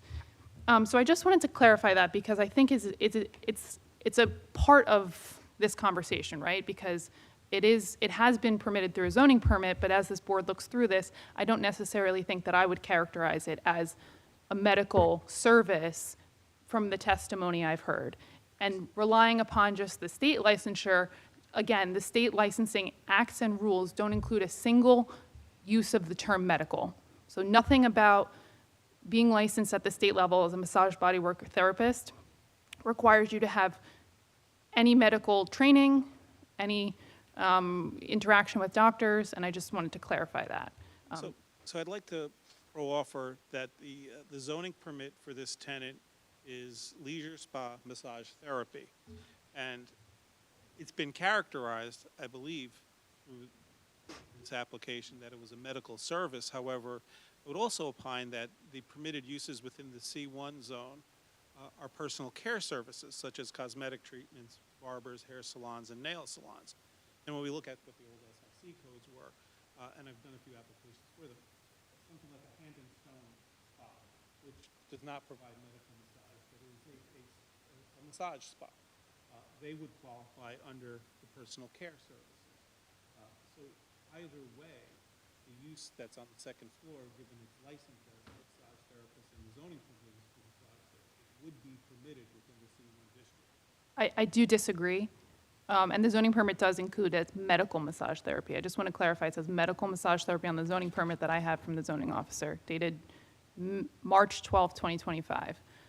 I would just interject, at the end of the day, it's your zoning officer who interprets the ordinance, and he has interpreted it for the past 10 years as permitting the use. We don't know that, actually. We only have the zoning permit evidence from the 12th of March of 2025. I don't think any other zoning permit prior to that was provided as part of the application submittal. Well, we didn't submit it because it wasn't an issue, but we gave you it when it was raised. Did you provide the zoning permit from 2016? No, we don't have that. Well, you just made a statement that the zoning officer has approved this for 10 years, but we don't know 10 years ago if it was approved by zoning permit. We know it was approved 1 year ago. So I'm looking Because the name switched, but it was prior, and I'm not sure. Look, I've done other Oprah requests in this town. A lot of times there's just no records, so I don't.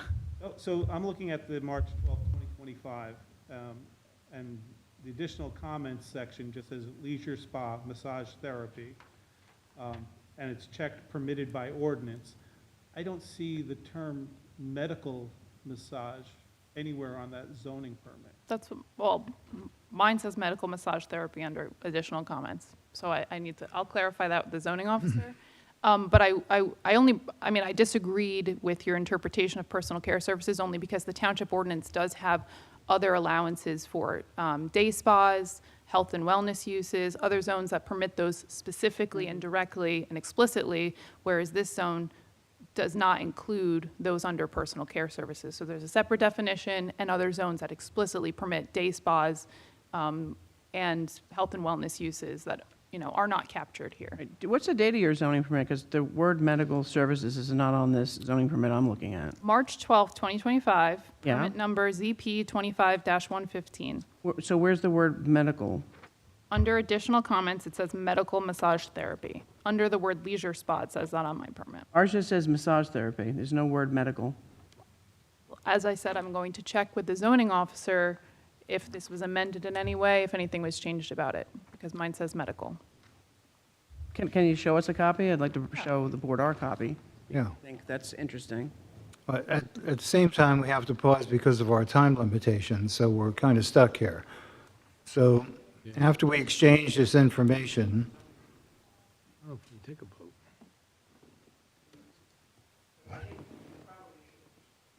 Well, why don't we mark the one that Ms. Jennings has, and I'll mark the one that Catherine has. Yeah, I have it, but we're going to enter it in. Well, let's just mark Ms. Jennings first. We're going to mark that A3, right?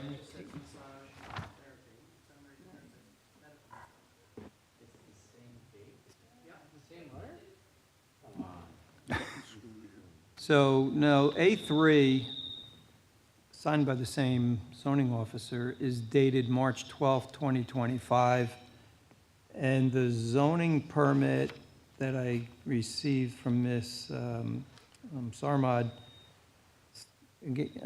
signed by the same zoning officer, but dated March 10, 2026. That was only because it was generated today. Because it was generated. His signature, he's generated it today from SDL. But the permit number is ZP 25-115, which is the same on both. I don't know what to tell you. So I will ask him if there are different versions of the permit in SDL. I will ask him which one was Yeah. issued to the property owner, and I will uncover what the differences are and why they exist. Yeah. well, given that exercise that you'll complete and we'll have the appropriate comparisons made, we are going to have to ask you to come back. We are out of time for this evening. And when we come back, then you'll have an opportunity to validate one or the other.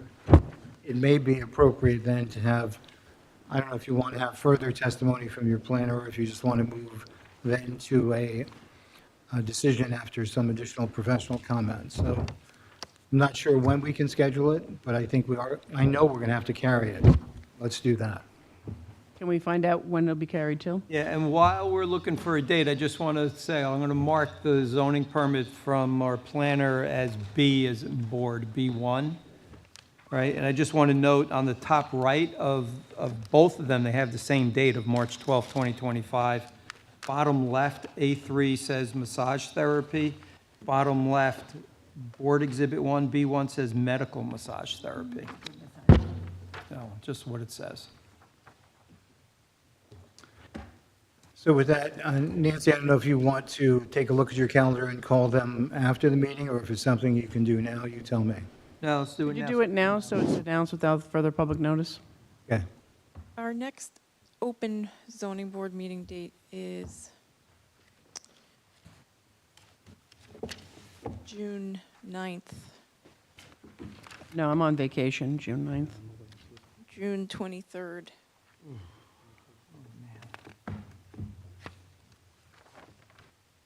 That's a Tuesday? Yes, unless you're here for Cafe Amelia. That was supposed to be just Cafe Amelia that Yeah. night. Yeah. Yeah, you That would probably be need the easier. whole night for that, right? Yeah. Yeah. You don't have any room on April 16th?